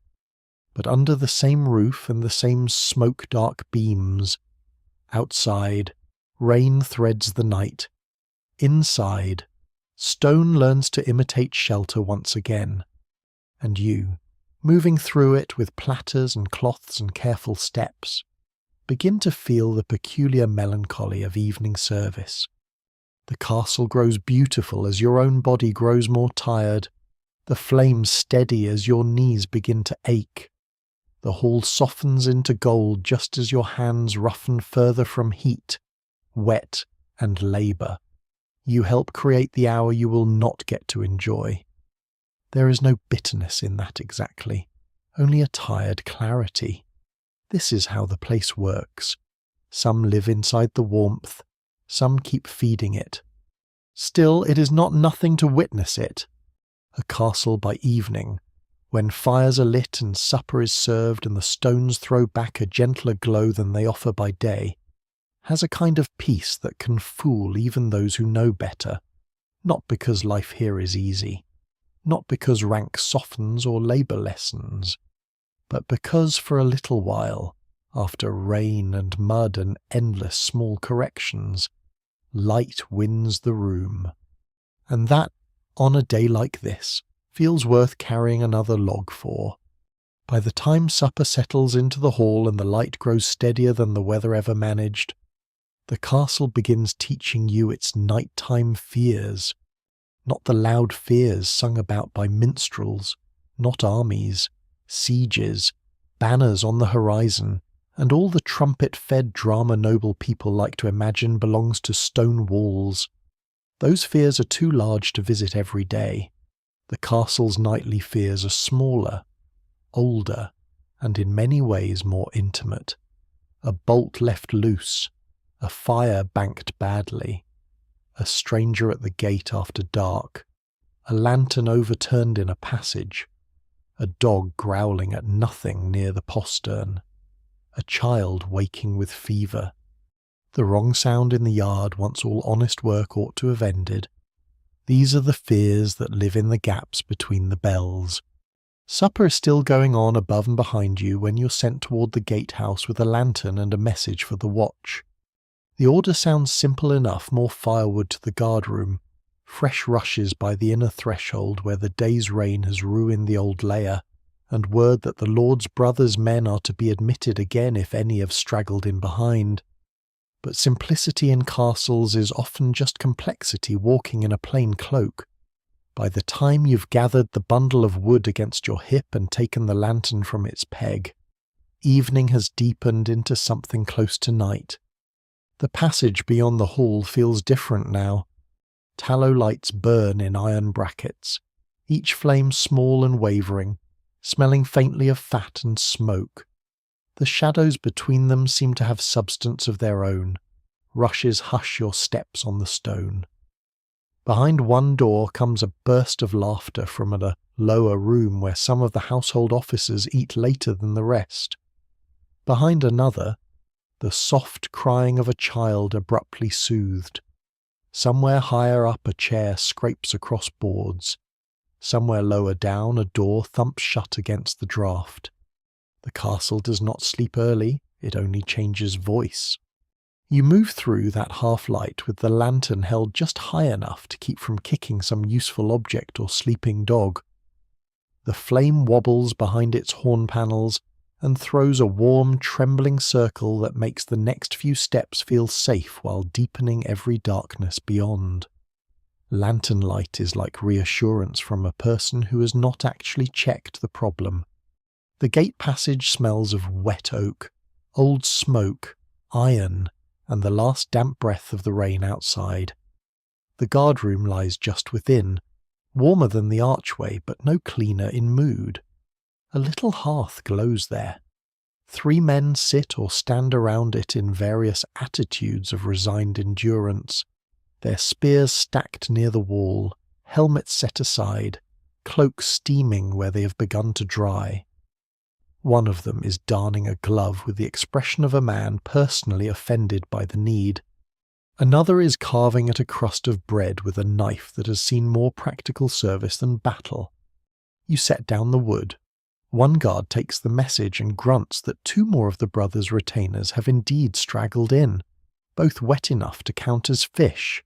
The third, older than the others and with a scar across one eyebrow, asks whether the kitchen has any mulled ale to spare. This is phrased as a theoretical question, since everyone knows the kitchen spares nothing voluntarily. You kneel to spread the fresh rushes along the threshold where muddy boots have turned the floor into a shining patch of misery. The new rushes smell dry and grassy for one blessed moment, before the draught steals the scent away. The scarred guard says, almost conversationally, that a wet night is when thieves like to test a gate because watchmen grow slow and lanterns make fools of distance. Another says spirits like wet nights too. The first replies that spirits never stole a saddle from his post. The second says that depends what sort of spirit one means. Some swear crossroads and gates are dangerous after dark because they are places where worlds cross badly. Some swear old forts built atop older ground never truly belong to one age or one set of prayers. In castles especially, old beliefs cling like soot in the corners. A gatehouse is not merely a military point. It is a threshold, and thresholds make people superstitious. Men who would laugh at a peasant charm by daylight may still touch iron, whisper a saint's name, or glance twice into the dark under an arch once the watchfires burn low. The scarred guard tells you, while turning his glove in the light, that a dog once refused to cross the postern after sunset for 3 nights running, and on the 4th, the under-steward found the bolt half-drawn with no man admitting to it. The youngest guard says that proves only the under-steward drinks in secret. The scarred one answers that perhaps he does, but the dog still knew something. Those who tell the tale never fully agree, and yet the postern bolt is always checked twice now. You carry that little story with you as you step back out beneath the gate arch. Night presses close beyond it. The rain has thinned to mist, but the road below the hill is only a darker ribbon against darker fields. The watchfire beyond the outer ditch glows red through smoke and damp air. Somewhere out beyond the village, a bell sounds faintly from an abbey or priory. Slower now, softer in the night, like a reminder addressed to no one in particular. The guard beside you adjusts the lantern hook and says the world always feels larger after dark and less trustworthy for it. This too seems true. You're sent next along the wall-walk stair with another small lantern to bring word to the man posted above the north stretch. The stair curls narrow and damp inside the tower, worn by boots and age, the central column cold under your hand as you climb. Up above, wind meets you at once, gentler now that the rain has eased, but still sharp enough to find every wet thread left in your clothes. The battlements smell of stone, soot, and night air washed clean by weather. Torches burn at intervals, not brightly, just enough to suggest vigilance to anyone looking from a distance. From up here the castle is transformed again. The inner yard lies below in broken pools of amber where lanterns hang near doors. Roofs gleam dark. One chimney sends sparks upward in a brief red swarm. The hall windows glow warmer than any part of the outer works, and from them comes the faintest blur of sound voices. A cup set down, the murmur of a room still eating. Beyond the walls the village is a clutch of low shadows with here and there a point of light. Farther out, the fields vanish into the kind of darkness that feels less like emptiness than like waiting. The watchman on the north stretch stands wrapped in a fur-lined cloak that has long since stopped pretending to luxury and settled firmly into function. He takes the message, nods, and says he has seen no movement save a fox near the lower ditch and one late cart on the Priory road. Then, after a pause, he says there is a light sometimes on the far ridge on nights like this where no house stands. Marsh fire, he adds, before you can ask, or souls. Depends who had your grandmother. You look where he points and see nothing, which is perhaps just as well. Some swear wandering lights mark drowned travellers, the restless dead, or treasure buried under a curse. Some say they are only bad air and marsh gas doing what bad air does. Even now, it is hard to tell whether medieval people believe odd things because the world is stranger at night, or whether the world becomes stranger because they are willing to believe it. You descend again with the lantern shielding your knuckles from the wind. Back below, the work of night watch spreads into more ordinary duties. A side door must be checked, a rushlight replaced in the lower passage. The small brazier in the guardroom stirred, a bucket filled in case of sparks from the hall hearth. The castle after dark is full of precautions, because darkness forgives nothing once a mistake has begun. Fire is the constant companion of comfort and the constant threat beneath it. A carelessly banked ember, a candle left too near cloth, a lantern set wrong in a draughty stair. These are dangers everyone knows by heart. You carry a bucket toward the hall end and meet the understeward coming the other way, keys at his side, face lit from below by a single candle stub in his hand. It is not his best angle. He asks whether the gate watch has enough wood and whether the Northman reported any disturbance. You answer, and he nods once, then says to check the chapel side door before returning to the kitchens. Of course he does. The chapel side door seems to attract concern the way damp walls attract moss. The chapel passage is quieter than the rest of the castle, as if the stones there have learned restraint from the prayers passing through them. A single beeswax candle burns near the side table within, likely left for the chaplain or some private devotion. It makes the carved wood, small altar cloth, and saint figures seem gentler than they do by day. You test the side door. Bolt firm, hinge sound. No trouble there, unless one counts the sensation that chapel shadows are always watching more politely than other shadows. On the way back you pass the old nurse carrying a covered cup and a charm pinned discreetly beneath it. Something made of thread and two tiny crossed twigs.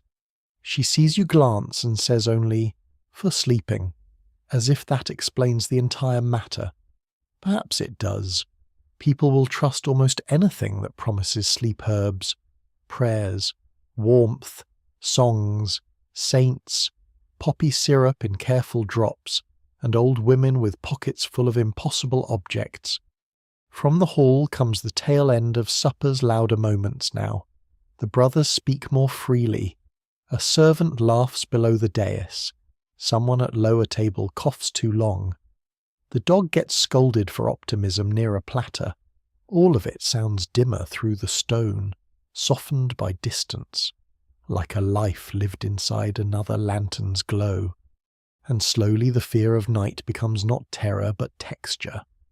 The checked bolt, the guarded gate, the watchfire, the whispered tale of a dog refusing the postern, the ridge where a light may or may not appear, the saint watched over by a single candle, the bucket ready in case of sparks, the watchman stamping his feet against the cold and listening for what should not move.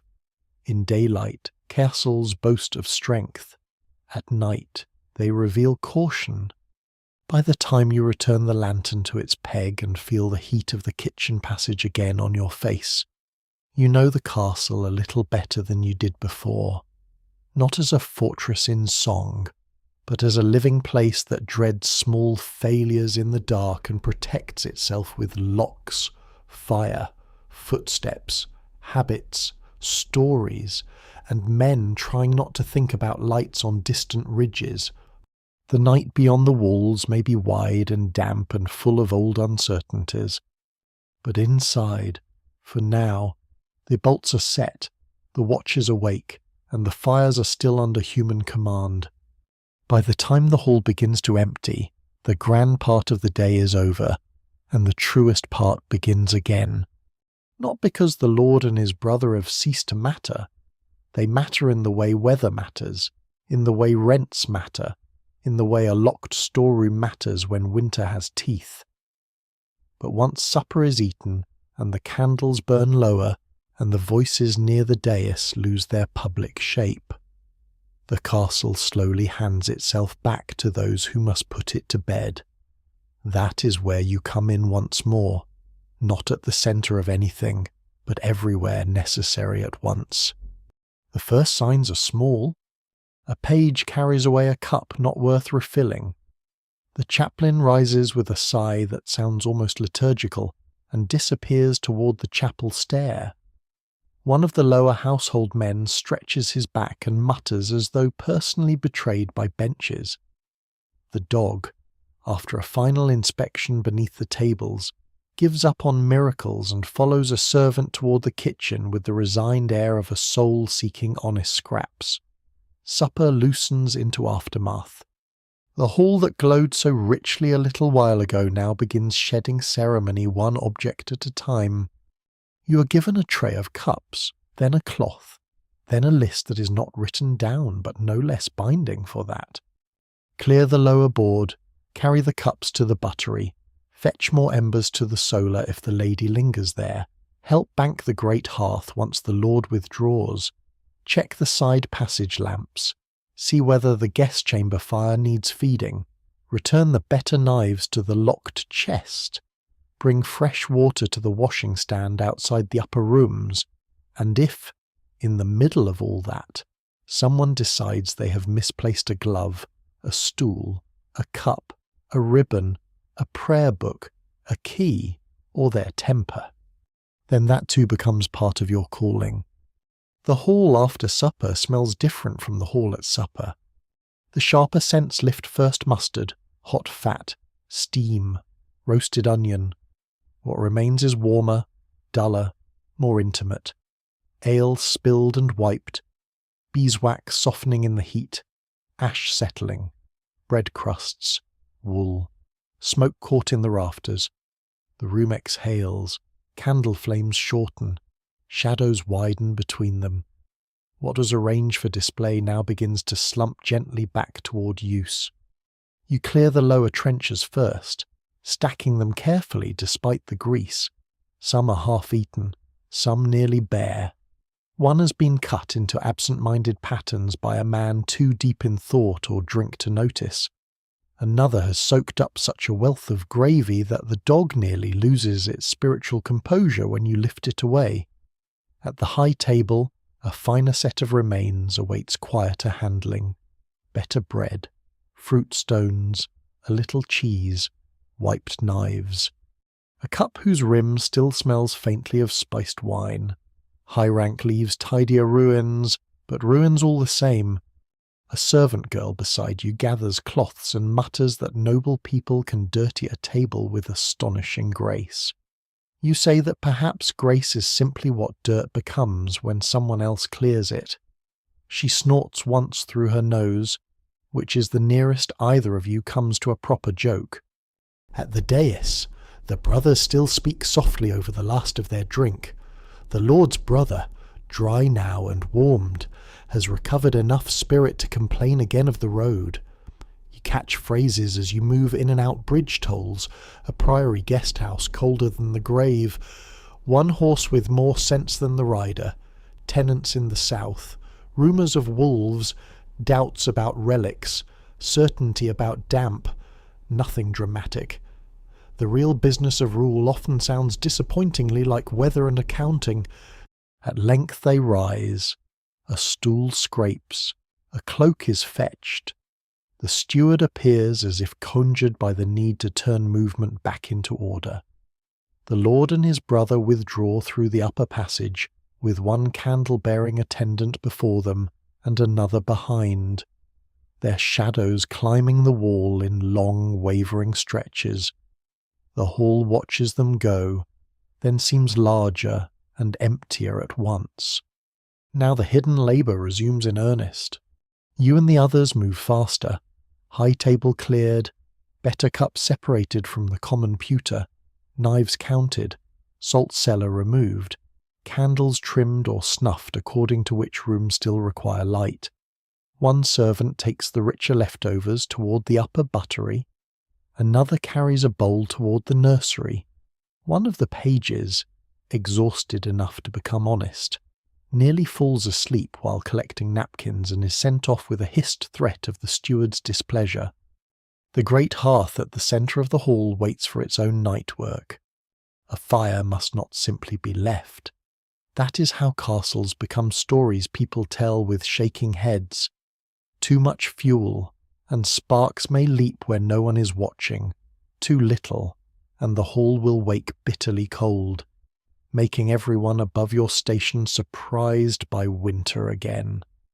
So you fetch the long iron and help the older hall servant pull in the larger logs, spread the coals, and bank the embers under ash. It is careful work, almost tender in its way. The bright blaze that lit supper is coaxed downward into a slower red life, something meant to last through the dark hours without mischief. As you work, she says, fire at night is like pride by daylight, useful only if kept under. You're not entirely sure this is wisdom, or just fatigue made philosophical, but it sounds old enough to trust.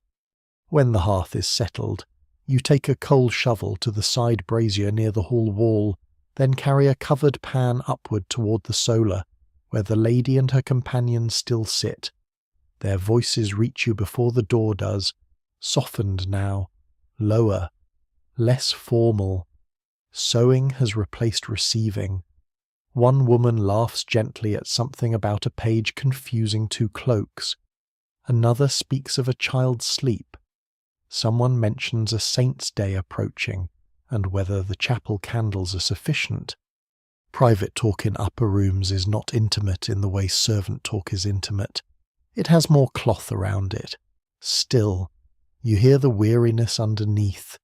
Even fine hands tire in winter light. You feed the brazier, bow your head the proper amount, and leave. Outside the guest chamber, a maid waits with a folded warming cloth and a look of weary triumph. The bed has been turned down. The warming pan has done its duty. Dry stockings have been laid out. The guest cloak hangs near enough to the hearth to dry, not scorch. She asks for more water at the washing stand. Naturally.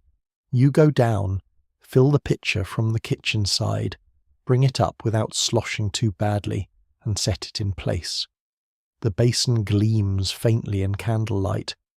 Nearby on the chest rests a small reliquary cross the brother must carry when travelling. Whether he trusts relics in distant priories or not, he still keeps one near his bed, even now, It is hard to tell where skepticism ends and custom refuses to move.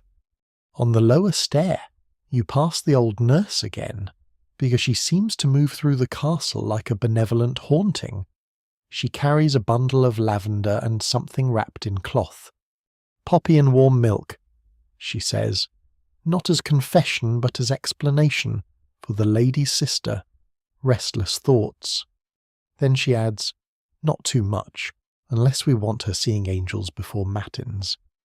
This is said with the calm authority of one who has measured more remedies than the chaplain has sermons. Some swear Poppy quiets the mind, some swear it opens doors better left shut.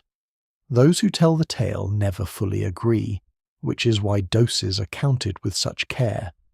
Back in the hall passage, the under-steward is locking up the better knives. He kneels by the oak chest, key turning in the iron clasp, candle lodged in a wall bracket above him. The light throws his shadow huge and bent against the stone.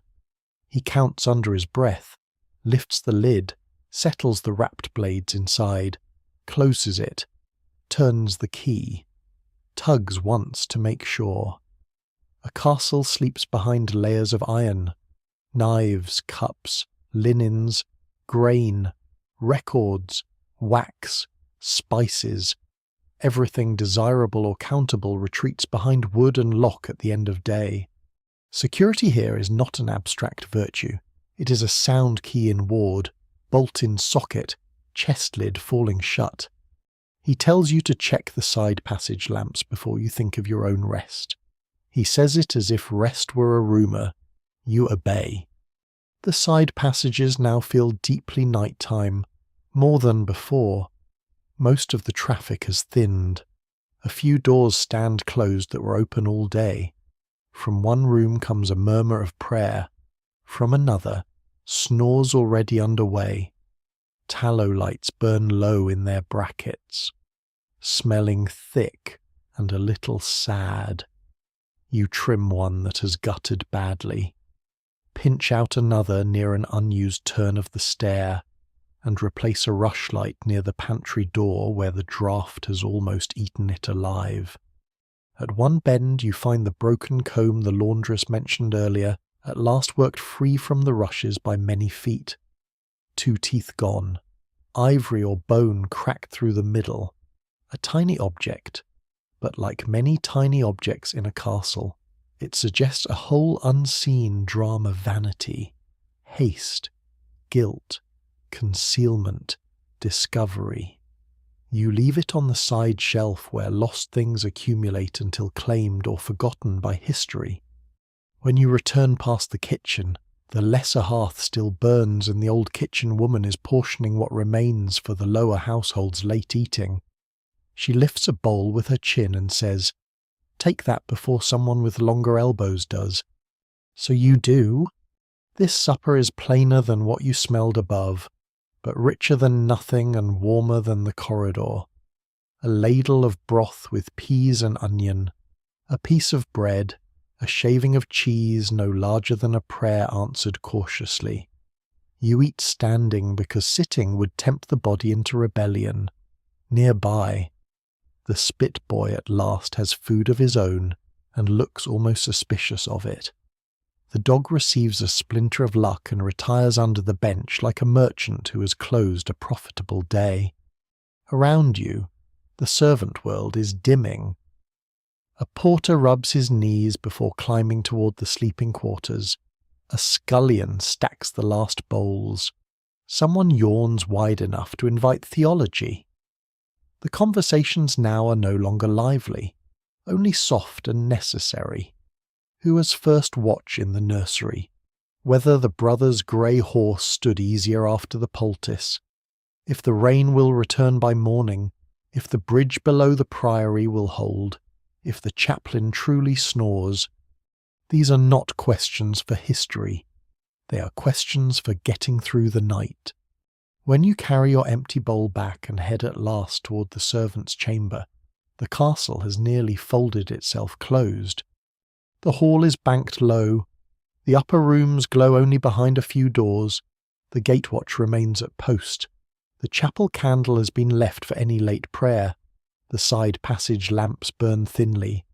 Damp cloaks hang steaming less now, more cloth than weather again. Somewhere a baby gives one brief cry and is hushed. Somewhere a man coughs into sleep. Somewhere the under-steward's final key turns like the last word in an argument. And here, at the end of it all, in the long downward easing after fire and food and locks and lingering tasks, you begin to feel what a servant's day truly leaves behind. Not just soreness, though there is plenty. Not just weariness, though that wraps around you like a second cloak. But a curious sense of having held together 100 little parts of a world that will wake tomorrow expecting itself intact. You banked warmth, carried water, spread rushes, cleared cups, checked lights, fed fire, fetched herbs, bore messages, noticed mud, trimmed wicks, lifted trays, and helped put stone and wood and custom safely to bed. The Lord may sleep believing the castle endures by right. You know it endures because someone remembered the lamps. At last, the castle loosens its grip on the day and lets you fall into its quieter, lower breath. Not silence, never silence, but something gentler, stretched thin across stone and timber like a blanket that does not quite reach every corner. The work has not ended, not truly, but it has thinned enough that your body begins to believe in the idea of rest, even if it does not yet trust it. You make your way back through the narrow passages toward the servants' quarters, lantern light shrinking behind you as you leave each dim stretch to its own darkness. The rushes underfoot are cooler now, less stirred, holding the day's smells in a softer way. Smoke, wool, damp straw, faint lavender, the memory of food. The air has changed again. Without the constant movement of bodies, it settles, grows stiller, almost watchful. At a bend in the passage, you pause without meaning to. It is not fear exactly, just a moment where the castle feels older than your place in it. The walls here have seen more nights than anyone living can count, more footsteps, more whispers, more secrets pass between doors, more prayers said too late or too often. The faint draught at your neck might be nothing more than a crack in stone, or it might be the castle reminding you that it is never entirely asleep, even when you are. You move on. The servant's chamber waits where you left it, low-ceilinged, familiar, and after the long day almost welcoming. A few others are already there, collapsed onto pallets or sitting with boots half removed, too tired to finish the task properly. A tallow candle burns low in a niche, its light thick and wavering, painting everyone in the same soft exhaustion. You step inside and close the door behind you, shutting out the passage, the watch, the layered duties of the upper world. Here, at least for a few hours, rank loosens. Not disappears, never that, but softens enough that everyone looks equally human in the dim light. Wool cloaks are unfastened. Boots are tugged off with quiet groans. Someone rubs their feet as though negotiating peace with them. Someone else lies flat on their back and exhales in a long, careful release, as if afraid that breathing too quickly might wake the next task. You lower yourself onto your pallet. The straw beneath you shifts with a dry whisper, familiar now, no longer entirely unfriendly. It smells faintly of dust and old grass, but compared to the cold stone of morning, it feels almost generous. You stretch your legs, and for a moment the ache in them rises sharply, then settles into something duller, deeper, easier to ignore. Around you, the room fills with the small sounds of ending. Cloth being folded or abandoned, a cup set down, a quiet cough, someone murmuring a short prayer to no one in particular. The old scullion from earlier wraps his blanket tighter and says, "To the air more than anyone, that if tomorrow is as wet as today, the yard will swallow a man whole." Someone else replies that the yard has been trying that for years and has yet to succeed. It is a joke, thin and tired, but it lands softly. You pull your own blanket up. It scratches a little, it always does, but now it carries warmth from the room, from bodies, from the last breath of the fire down the passage. Your hands, still rough from rope, wood, and water, rest against the wool. They feel heavier than they did this morning, as though each task has left a trace behind. Someone near the wall takes out a small object, a charm, perhaps, or a worn token, and presses it briefly to their lips before tucking it away. Another ties a strip of cloth around their wrist, muttering something too low to catch. Habits like these belong to the night as much as to belief. Some swear such things guard sleep. Some swear they only make sleep feel less alone. No one argues. The candle burns lower. Shadows gather in the corners, not threatening, just present. The rafters above fade into darkness where the smoke has lived for years. The air grows warmer, thicker, shared.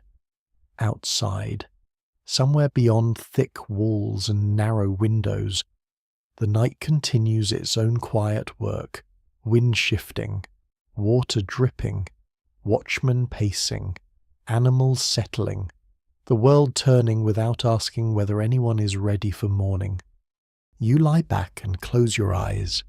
For a moment the day returns in pieces. The cold stone at dawn, the sound of keys in the corridor, the heat of the bakehouse, the smell of bread, the weight of water on your shoulders, the murmur of servants in hidden passages, the noon bell through the rain, the taste of pottage shared by the hearth, the mud of the yard, the steady work of hands in weather, the glow of candles in the hall, the voices at the table, the watch at the gate, the turning of keys at night. All of it moves through you slowly, like embers shifting under ash. Then it begins to fade. This is the final rhythm of a servant's day, not a grand ending, not a triumph or a fall, but a quiet unwinding. The body releases its hold on effort one small piece at a time. The mind lets go of tasks it has no strength left to carry. Even the castle itself seems to soften, its hard edges blurred by darkness and distance. Somewhere, a bell will sound again before dawn. You know this.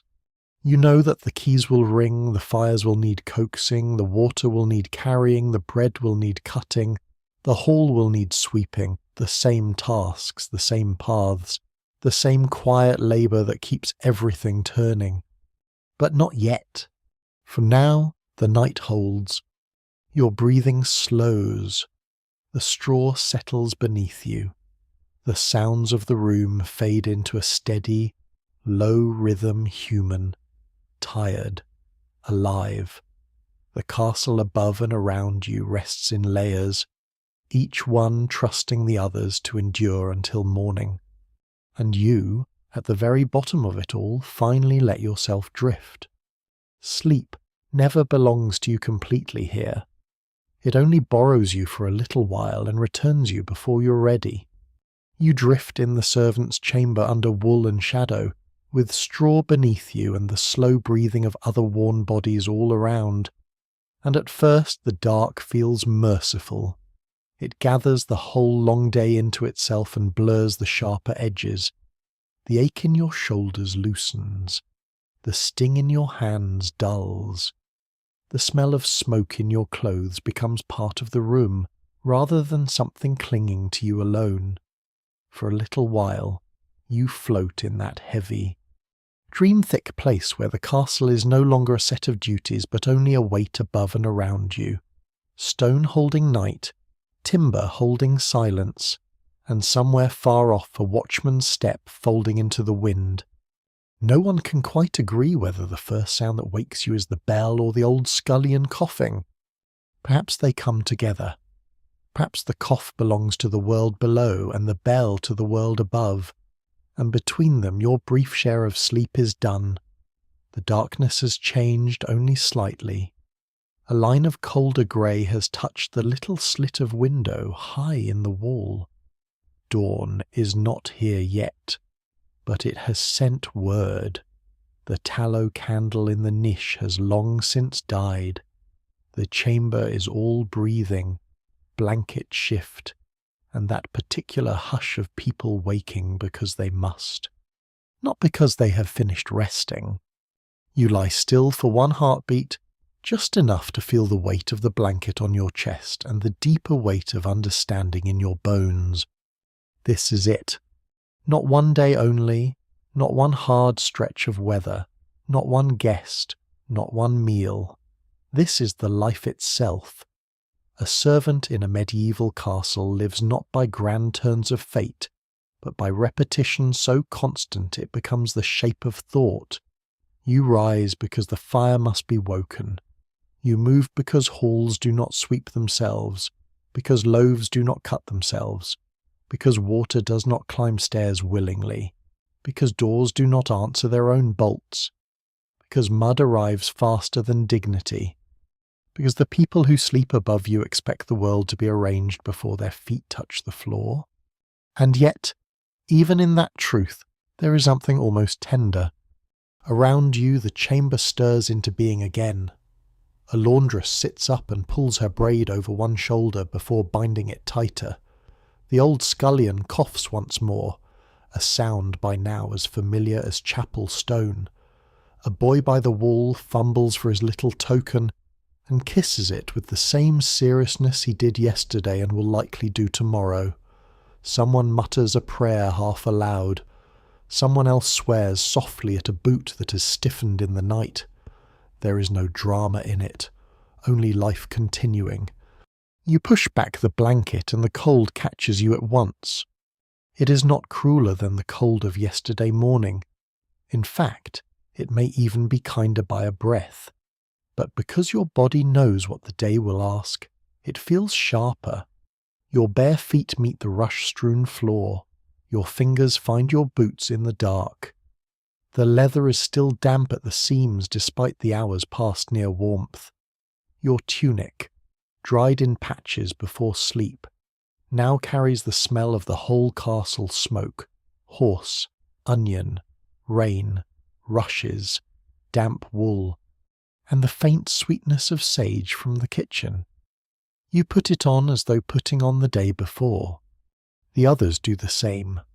In dimness and habit, the servant's chamber becomes a place of quiet transformation. Sleep falls away. Roles return.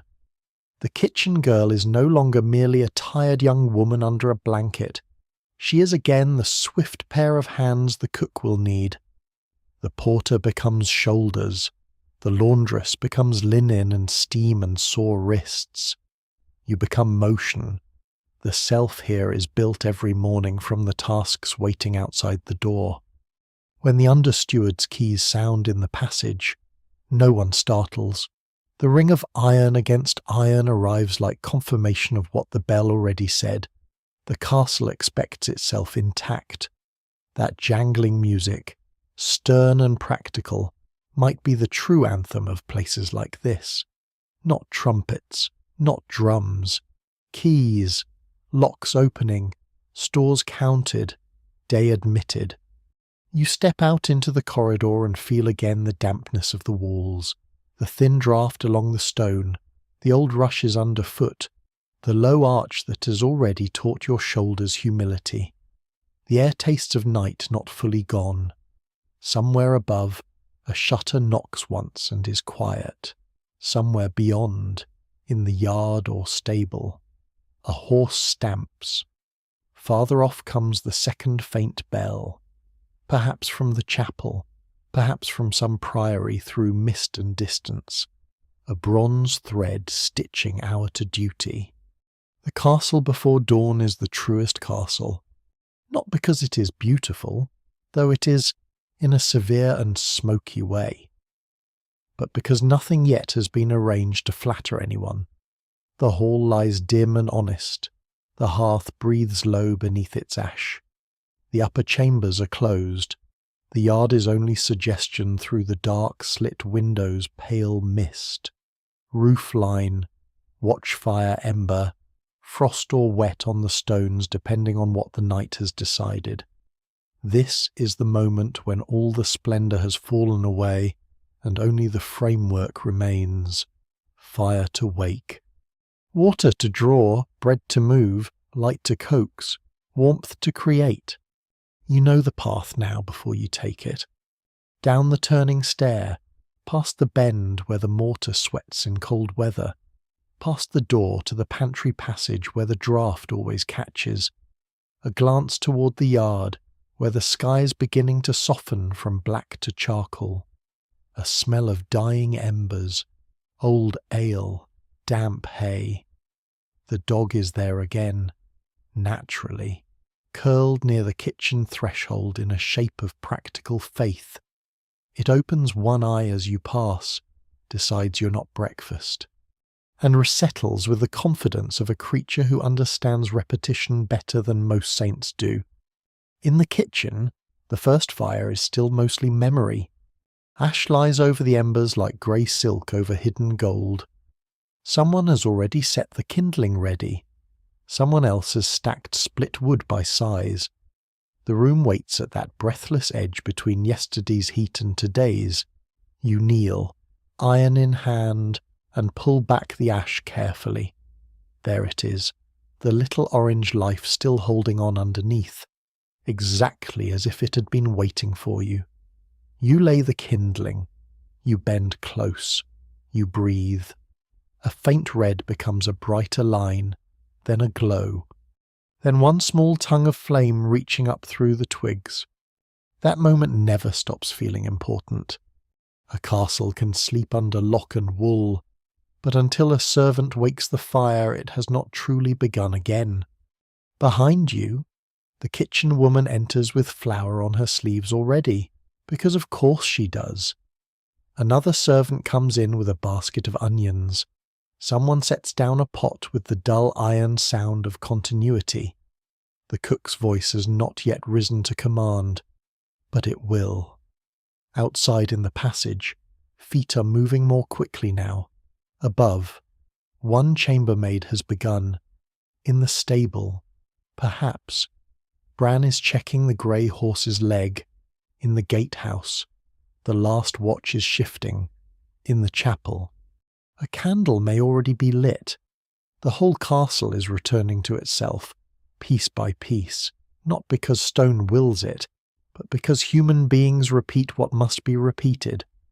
And this, at last, is what it was like to be a servant in a medieval castle.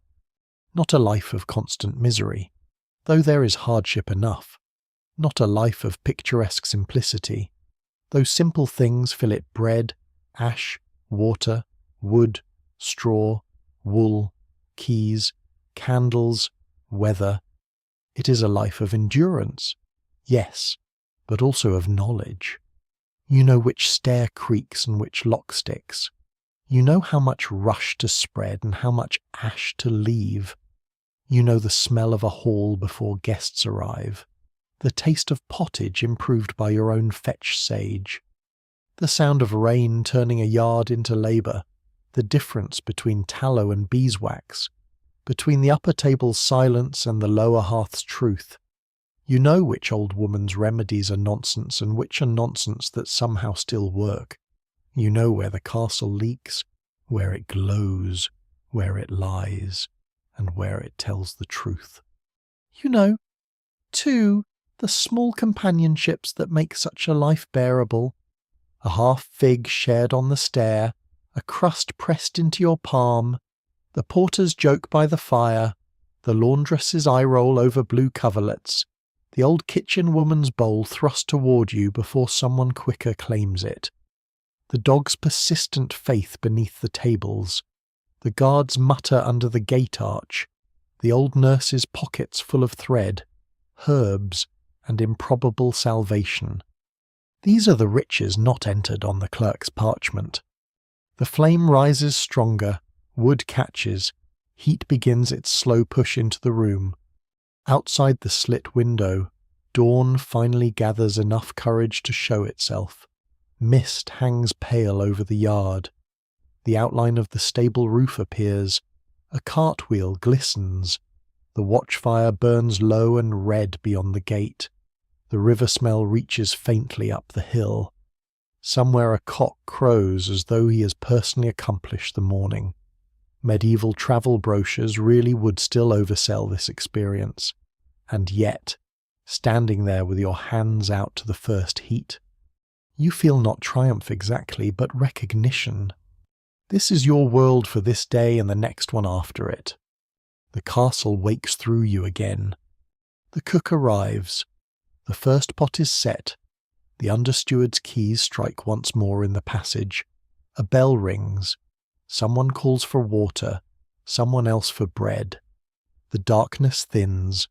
The long cycle begins again, not cruelly, not kindly, simply as time does. You draw breath, straighten, and turn toward the next task with the knowledge that this is how whole lives are made here, from dawn to dawn, from ember to ember, from service into sleep and back into service again.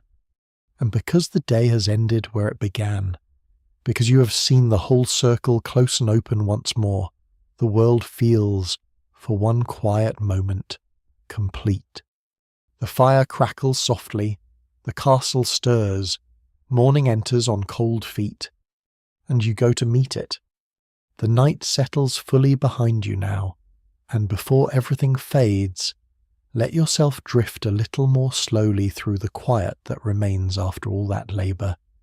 Imagine the hall no longer as a place of command or ceremony, but only as a dim, warm chamber, with its hearth breathing low and its candles gone to threads of smoke.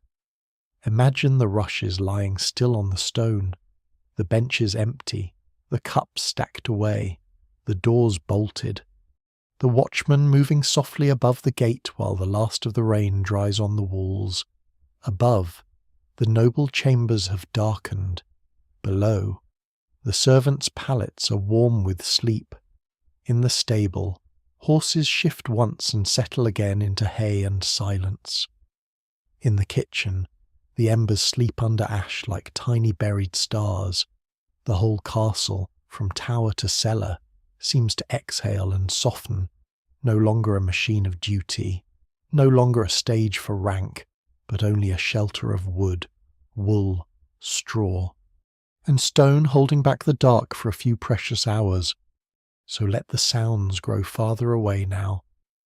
Let the ring of keys fade. Let the bells become distant and gentle, as though heard across mist from another hill. Let the smell of smoke, bread, damp wool, and sage drift around you, and then slowly thin into the cool night air. Let the day's ache soften into heaviness, and that heaviness into rest. The mud is washed from the road, the platters are cleared, the fires are banked, the last candle is pinched out. No one is asking anything more of you now. No bucket to carry, no stair to climb, no hall to sweep, no log to lift, only stillness, only darkness made kind, only the sense of being safely enclosed while beyond the walls the fields lie quiet under cloud, and the road shines faintly in moonless grey. And if some small sound remains a horse breathing, a board settling, a far-off guard step, the soft shift of straw beneath a blanket, let it be a comfort rather than a summons. Let it remind you that the medieval world is resting too, that even castles must sleep, that even long labour ends in hush. The stone grows cooler, the rafters disappear into shadow, the last warmth lingers low by the hearth, and you, who have walked the passages, fed the fires, carried the water, and followed the bells from dark to dark, may finally let the whole place dissolve into softness around you until there is nothing left but quiet, warmth, and the slow, deep peace of night